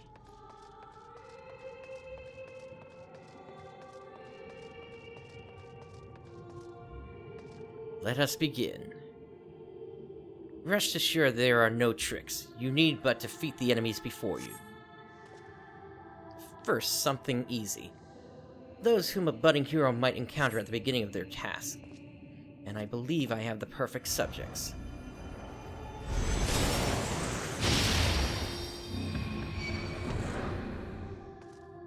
Oh, that's not good.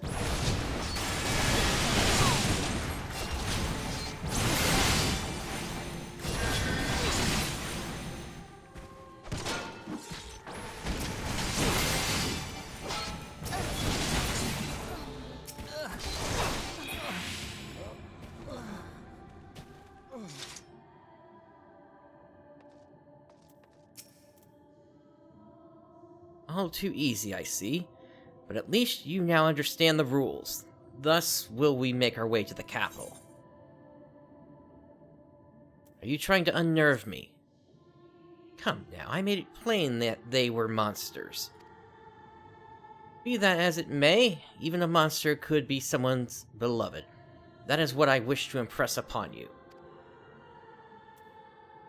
But come, we shouldn't dwell on the beginning when so much of your story awaits.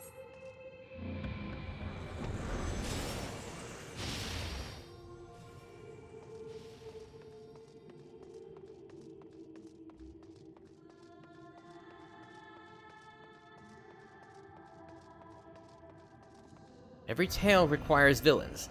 Defeat them and claim your prize as a hero.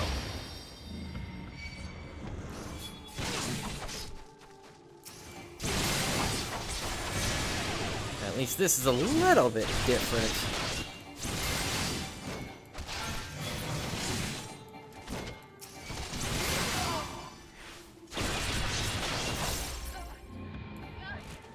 Well done, champion of Eorzea. Well done. Onward, then. I wish this text would stick around for a little bit longer.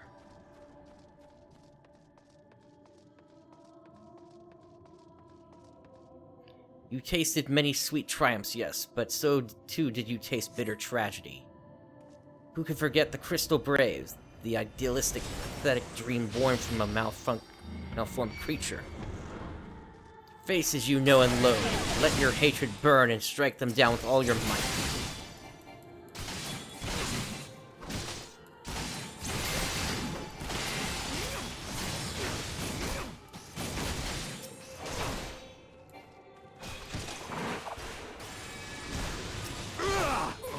God damn it. With such ease yet again, you did always grow stronger with every battle. A shame he didn't say sloppy. Or sloppy. It seems it will take more than those monsters to leave an impression upon you. Or mayhap you simply fail to understand my meaning. Not that it matters. No, I have dealt with countless heroes, and always it ends the same way. No amount of reasoning will bridge our differences. Will result in happiness for all. Whatever your reasons may be, I cannot be bound by them. I can but put faith in my own beliefs, and fight for them with all my being.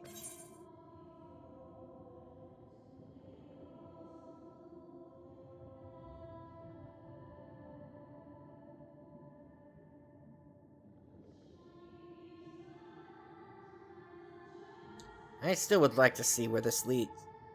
You're wrong. We can always strive for understanding, for compromise. How very naive. If you are willing to compromise on your beliefs, you all but admit that they are flawed. And I assure you that I have no intention of compromising mine. Come what may, I will fulfill my mission as Elidibus. But enough talk. It is not your assertions that I wish to know, but your strength.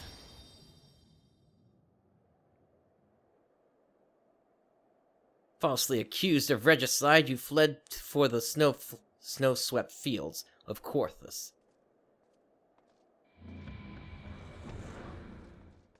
Had you and the Scions met your demise that day in the Sultanate La Habrea,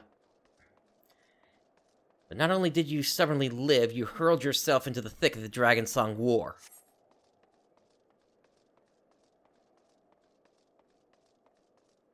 Swept along by the tide of events, you pursued and slew those who sought to stop the unending conflict. Or was it a thirst for vengeance that drove you?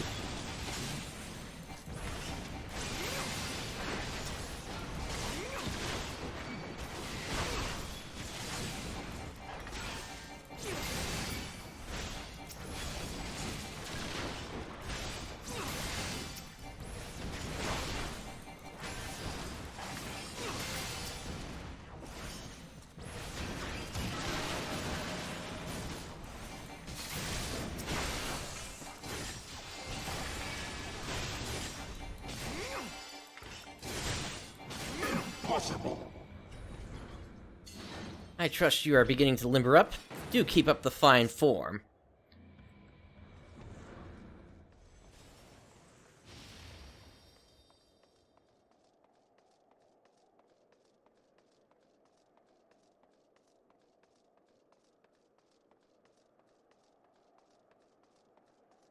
Around heroes, people are wont to flock.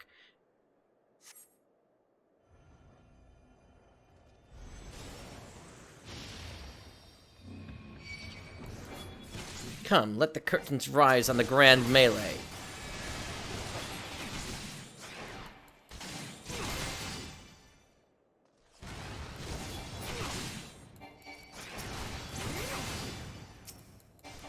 Damn it all.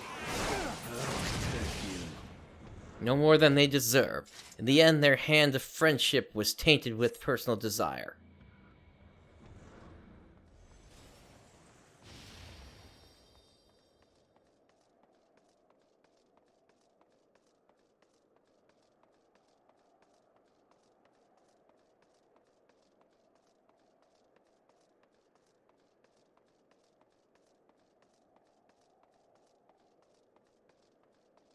So then who is this? You know what comes next. You put an end to the Dragonsong War. Nidhogg.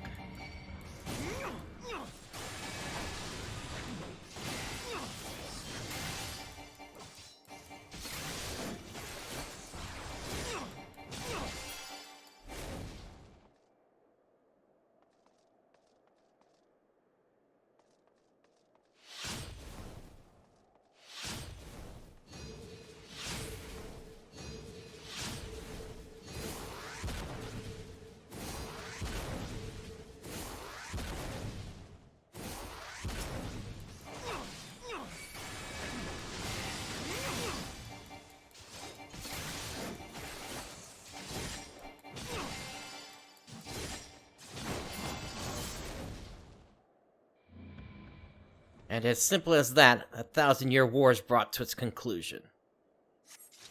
But every end marks a new beginning, and for heroes such as you, there is only ever conflict.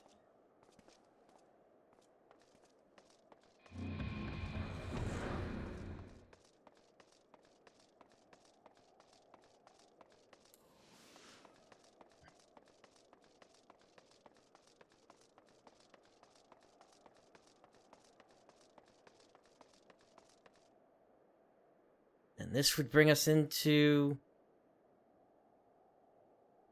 Stormblood. How are you enjoying the walk down memory lane? I dare say there will have been a few individuals for whom you harbor deep feelings, whose passing cause you keenest grief.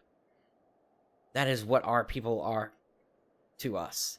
An irreplaceable existence that can ill be lost. I will save them, for they are my...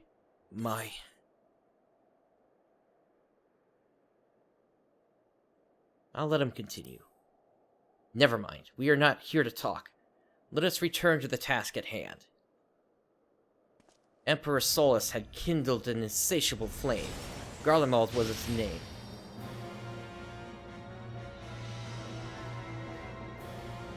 Following the trail of ash, you set forth for Alamigo and Doma into a storm of blood.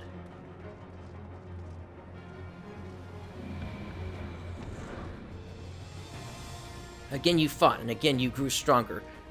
So strong that there was no one who could control you. Yours is an unnatural, beastly strength, and we shall lay it. In order to gain a foothold in the liberation effort, you journeyed to the far east. There you encountered the land's greatest warriors, and sought to win them over to your cause.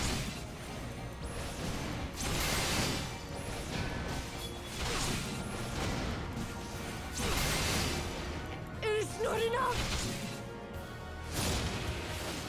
The sun cannot be extinguished. The strong are drawn to the strong, thus did you gather new allies.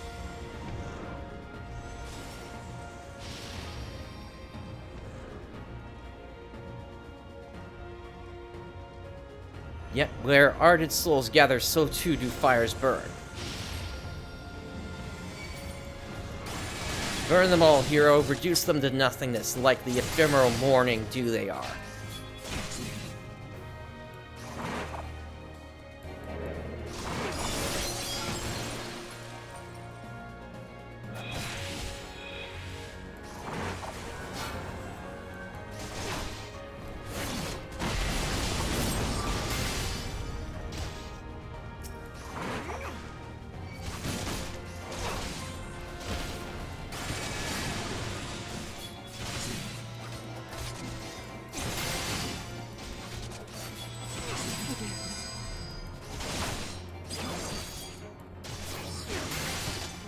This is certainly an interesting scenario, that's for certain.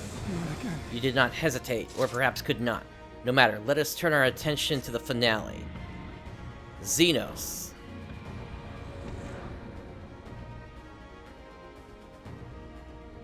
Here we shall have a test between fellow beasts. It is only fitting, would you not agree? When I fought you in the flesh, 'twas I who triumphed. Will you turn the tables this time? Okay. Now I actually gotta take this seriously.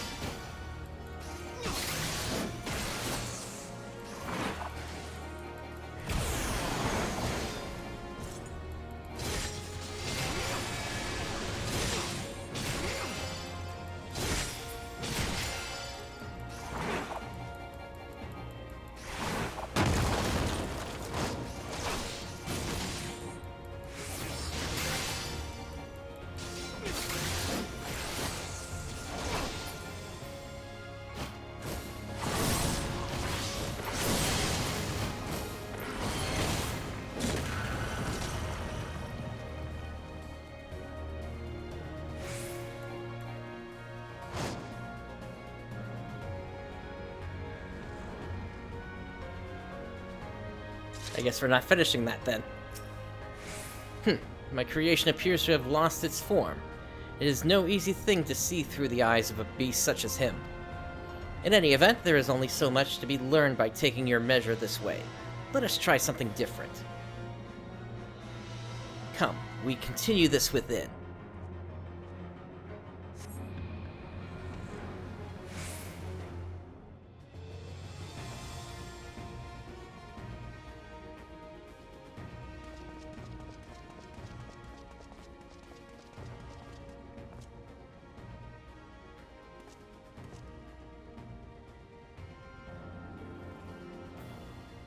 An impressive show of strength, but surely no more than a foretaste of that which Emmet Selk, Conqueror, is capable. Such might require a fairer measure. To compare like with like. Yes.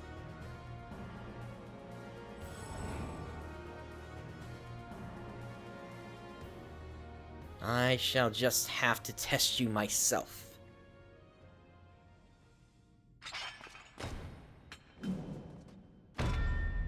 Come on, Prince, show me what you can do.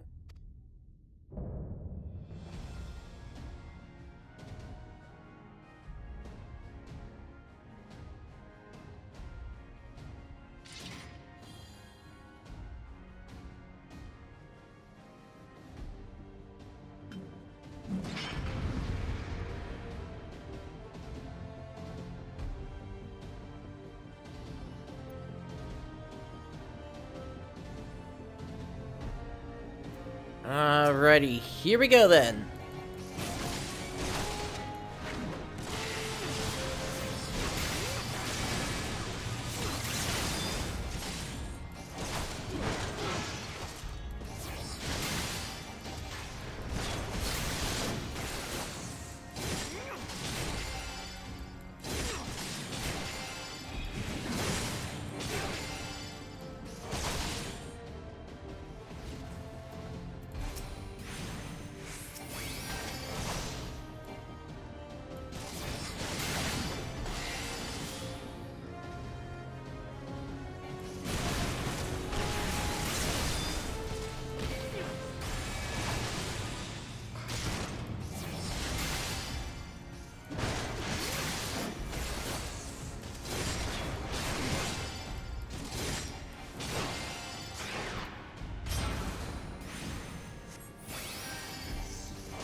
I'm looking around for some sort of charge meter, but I don't see it.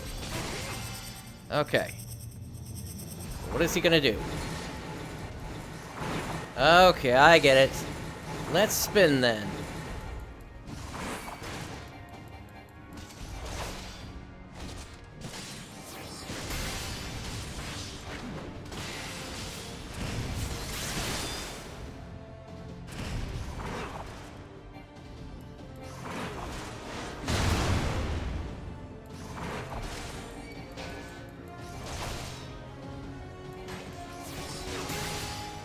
Okay, I thought that was going to go off in 3 waves there.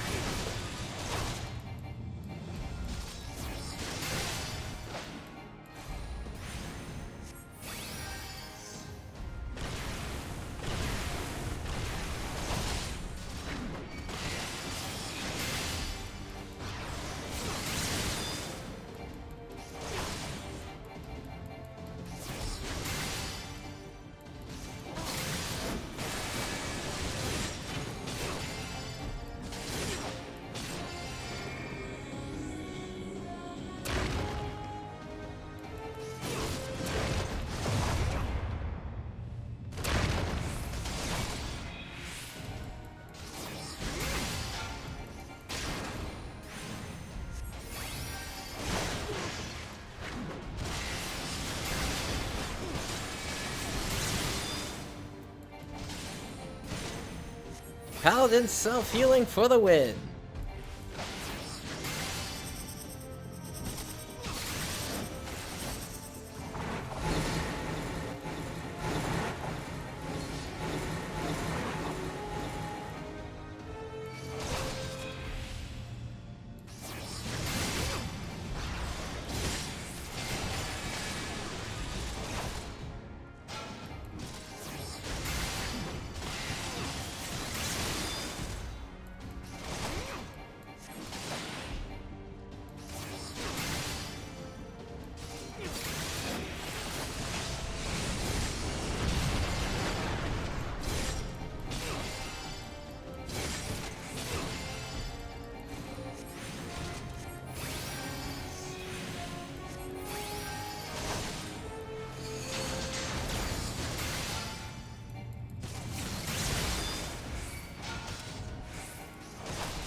Alright, so he seems to be getting a buff anytime I get hit by one of his AoEs, but he's so close to the end here that it shouldn't be a problem.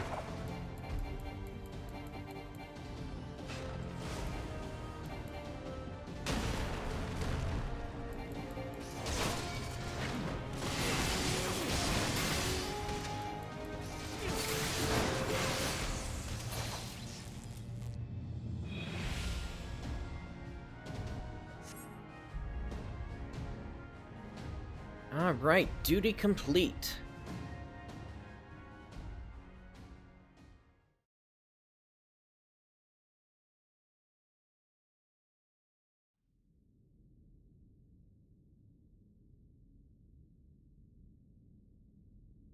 You have grown stronger since last we fought.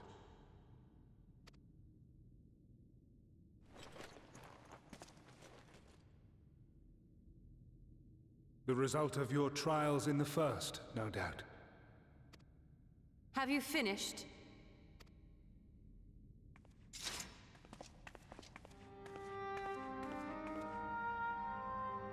My apologies. I freed myself as soon as I awoke. But rather too late, I see.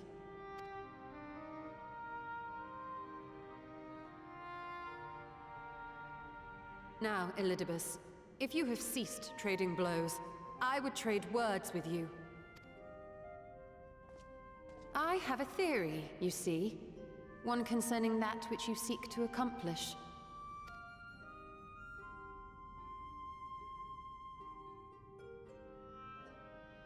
It stems from who, or rather what, you truly are. A primal.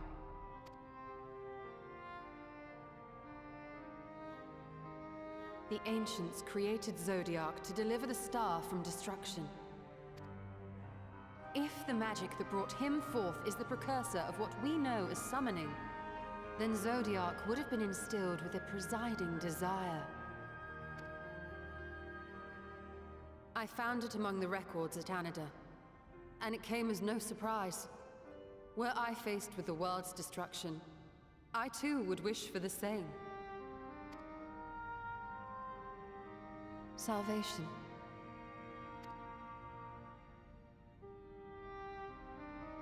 I know that you sacrificed yourself to become Zodiac's heart.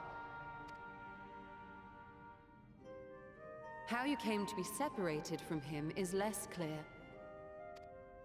But if you are a fragment of his being, it stands to reason a desire for the world's salvation would drive you.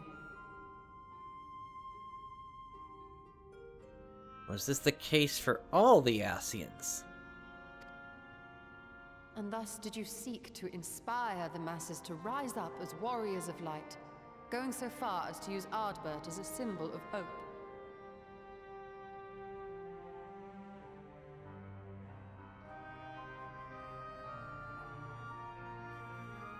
So has everybody been tempered?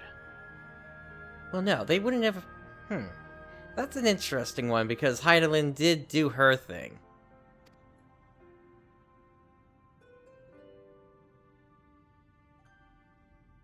Correct on all counts. Such is my nature, and such are my methods. I have aided heroes. I have made them. I have even become them. This served not only to strengthen me, but also to facilitate the work of my brothers, such as Emmet Selk, with his penchant for nation-building. Then you will be all too familiar with the fickleness of mankind. We change, we forget, and what little we do remember becomes twisted and fragmented over time. For which reason, you deem us unfit to carry on your legacy. But are you, yourself, free of these foibles? As the last witness of the final days, do you remember everything that was lost? Or even the things you cared about? Get to the point. A primal is shaped by the hope that fuels it. Even should this hope be something as simple as the world's salvation, It is the collective desire of innumerable disparate souls crying out for deliverance. Having drawn your strength from such a cacophony of voices, can you truly be sure you still speak with your own?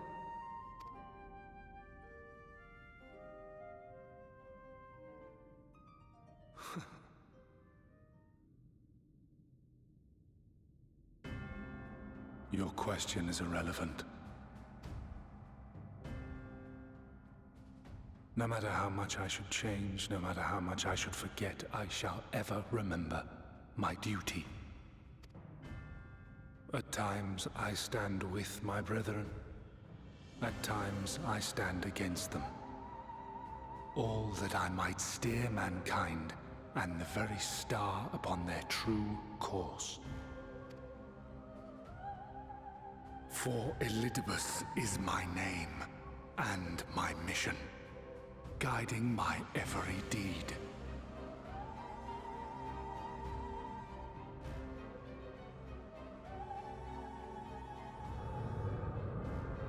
But enough talk. You have shown me sufficient proof of your might. As I am now, I would struggle to defeat you. Yet I have still to play all of my cards.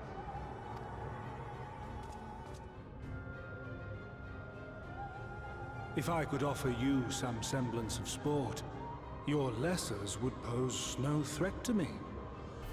Would you not agree, warrior of darkness?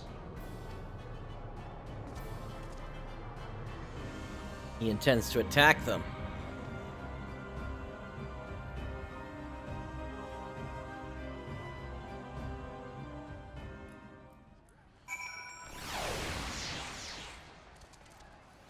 Alright,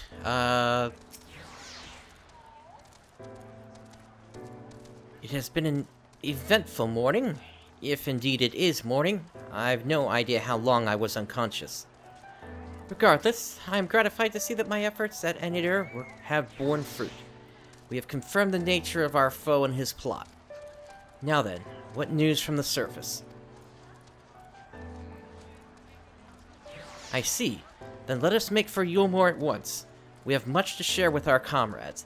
Elidibus' parting threat not least of all. Ah, but forgive me. It would seem my belongings did not accompany me here. I will need to retrieve them from Enidir. With luck, the ethereal stream you traverse still lingers. I won't be long.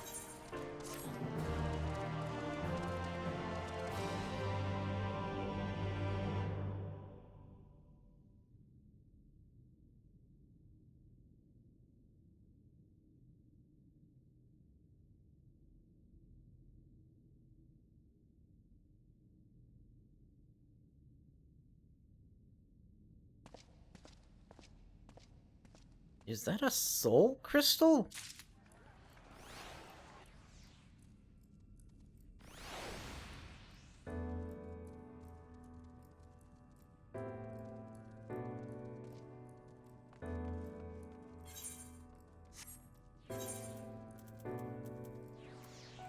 It didn't even make it into my key items.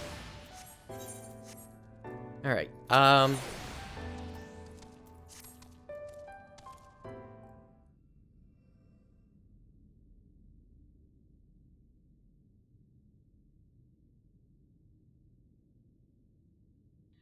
peculiar crystal lies on the floor.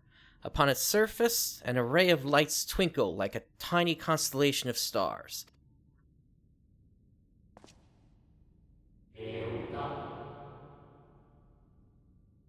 Day 4th. Bring honor to the seat of... The distorted voice of an ancient rings out in your mind. A moment preserved in the crystal, it would seem.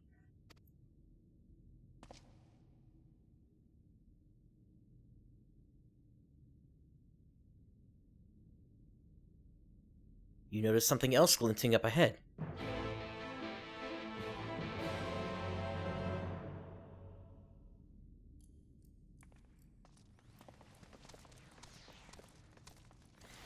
I'm probably just gonna stick with wherever the crowds are.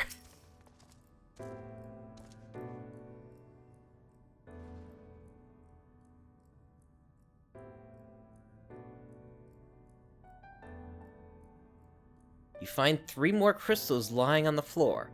Though they differ in color and decoration, each is identical in shape.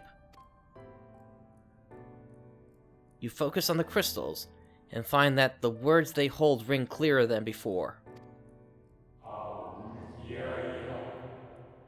Behold, my friends! Embraced by the earth and caressed by the winds, vibrant life flourishes. All is right in creation.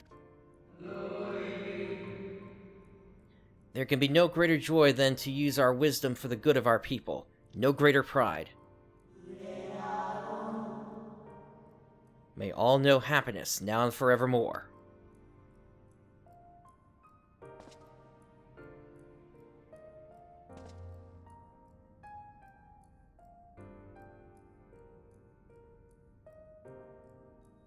There do not appear to be any more crystals in the hall. Perhaps it would be wise to continue the search outside.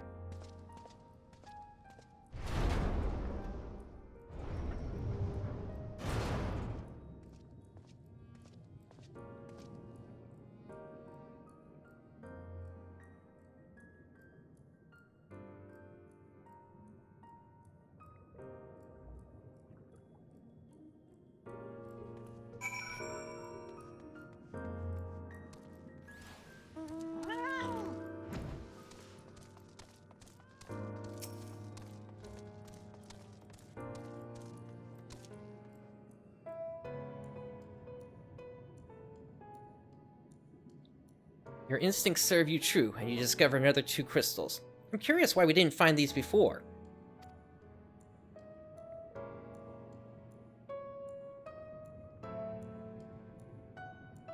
As you reach out with your consciousness, new voices begin to echo in your mind.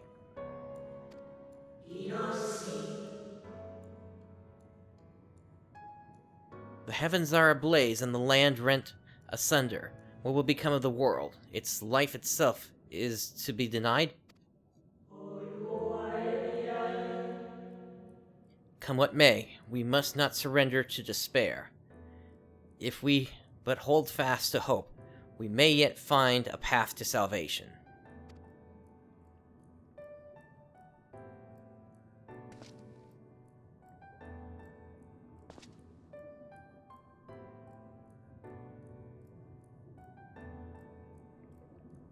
The voices tell an incomplete tale. Might more remain to be found?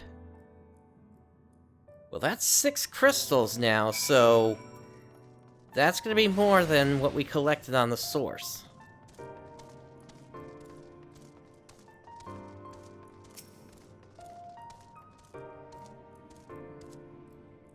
So the next number would be 14, potentially. This makes it 8. You soon discover 2 more crystals. Rather too soon, in fact, as if someone wanted you to find them. Everything burns, crumbles, decays. I hear the lamentations of my brethren, and soon there will only be silence. We will deliver our star from its doom, this we swear, so please dry your tears.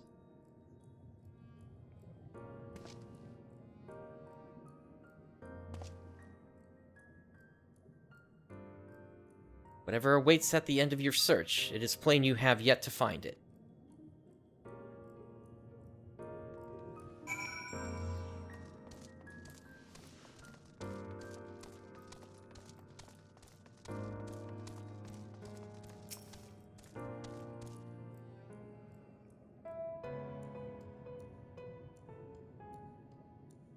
This would be 11 now.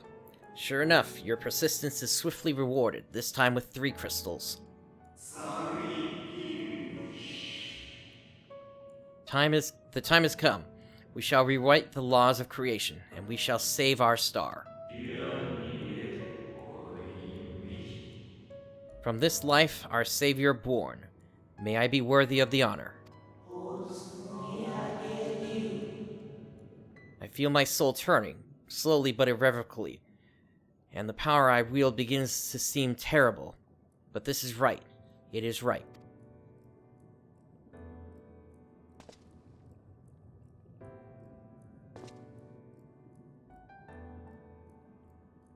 The tale the crystals weave seems to near its end, but it isn't over yet.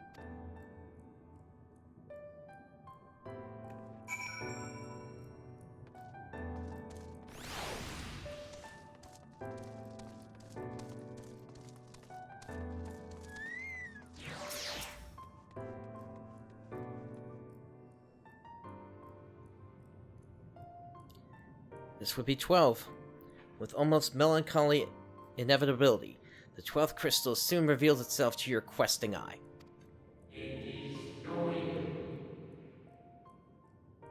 Though salvation is ours, it came at great sacrifice. All that remains is to pray. To pray that we will one day meet again, beneath the blue sky. Or beneath a blue sky. Judging by its testimony, it would seem the voice was recorded in the wake of the final days.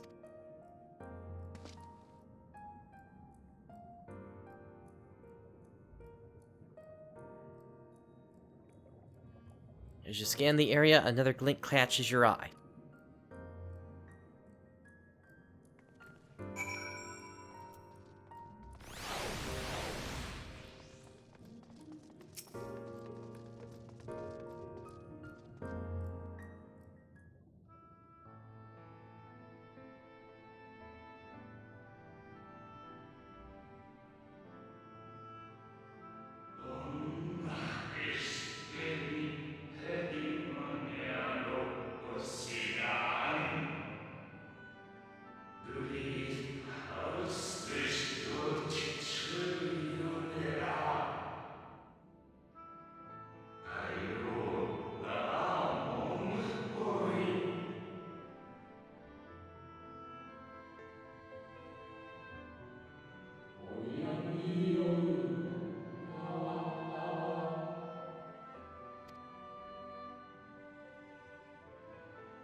Hythlodius.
They suffice for imbuing memories within sundered souls that they might be restored to their office. Oh, is this how we're gonna get everybody home?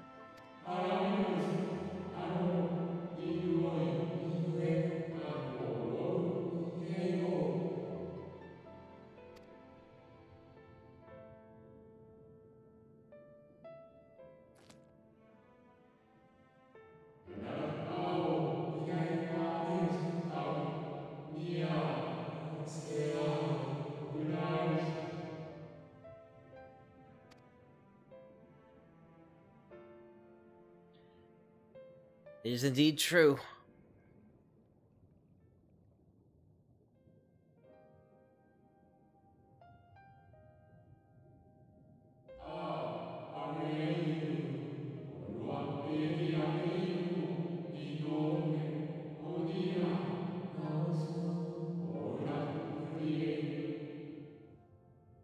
So just as a reminder, this whole town is basically a fake memory created by Emmett Selch, but Hythlodius somehow realized that he's a part of this recreation of the old world.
Well, now, doesn't that sound like us?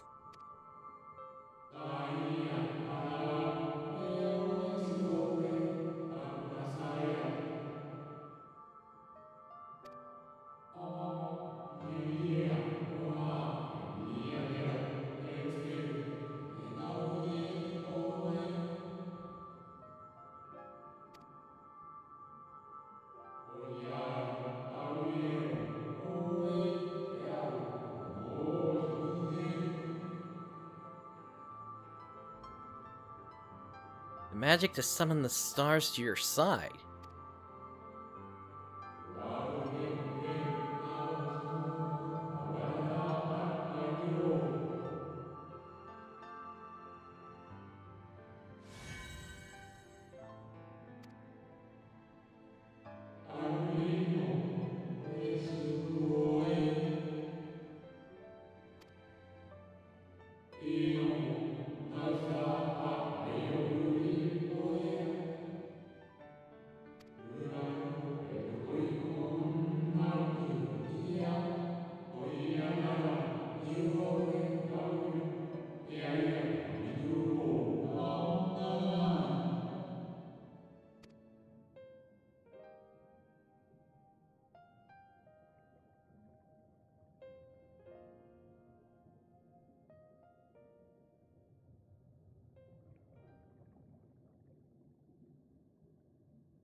I was wondering where you'd disappeared to.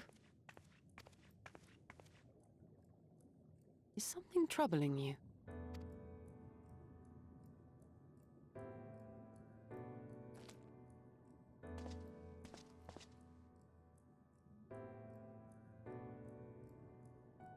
No? Very well. I have everything. Let's hurry back to the surface.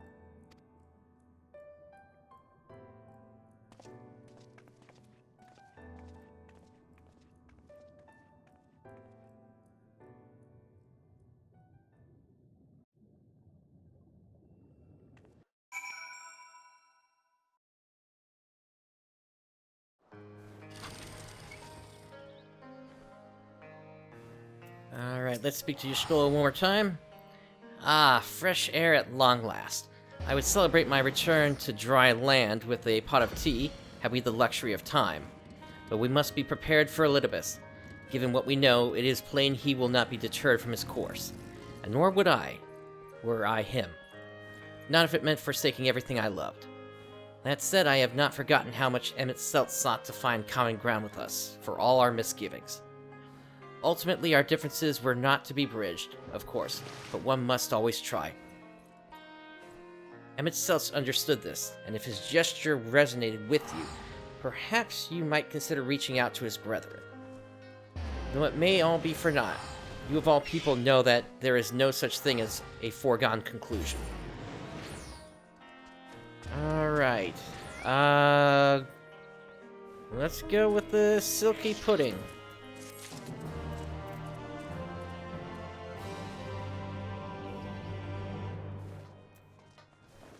Alrighty!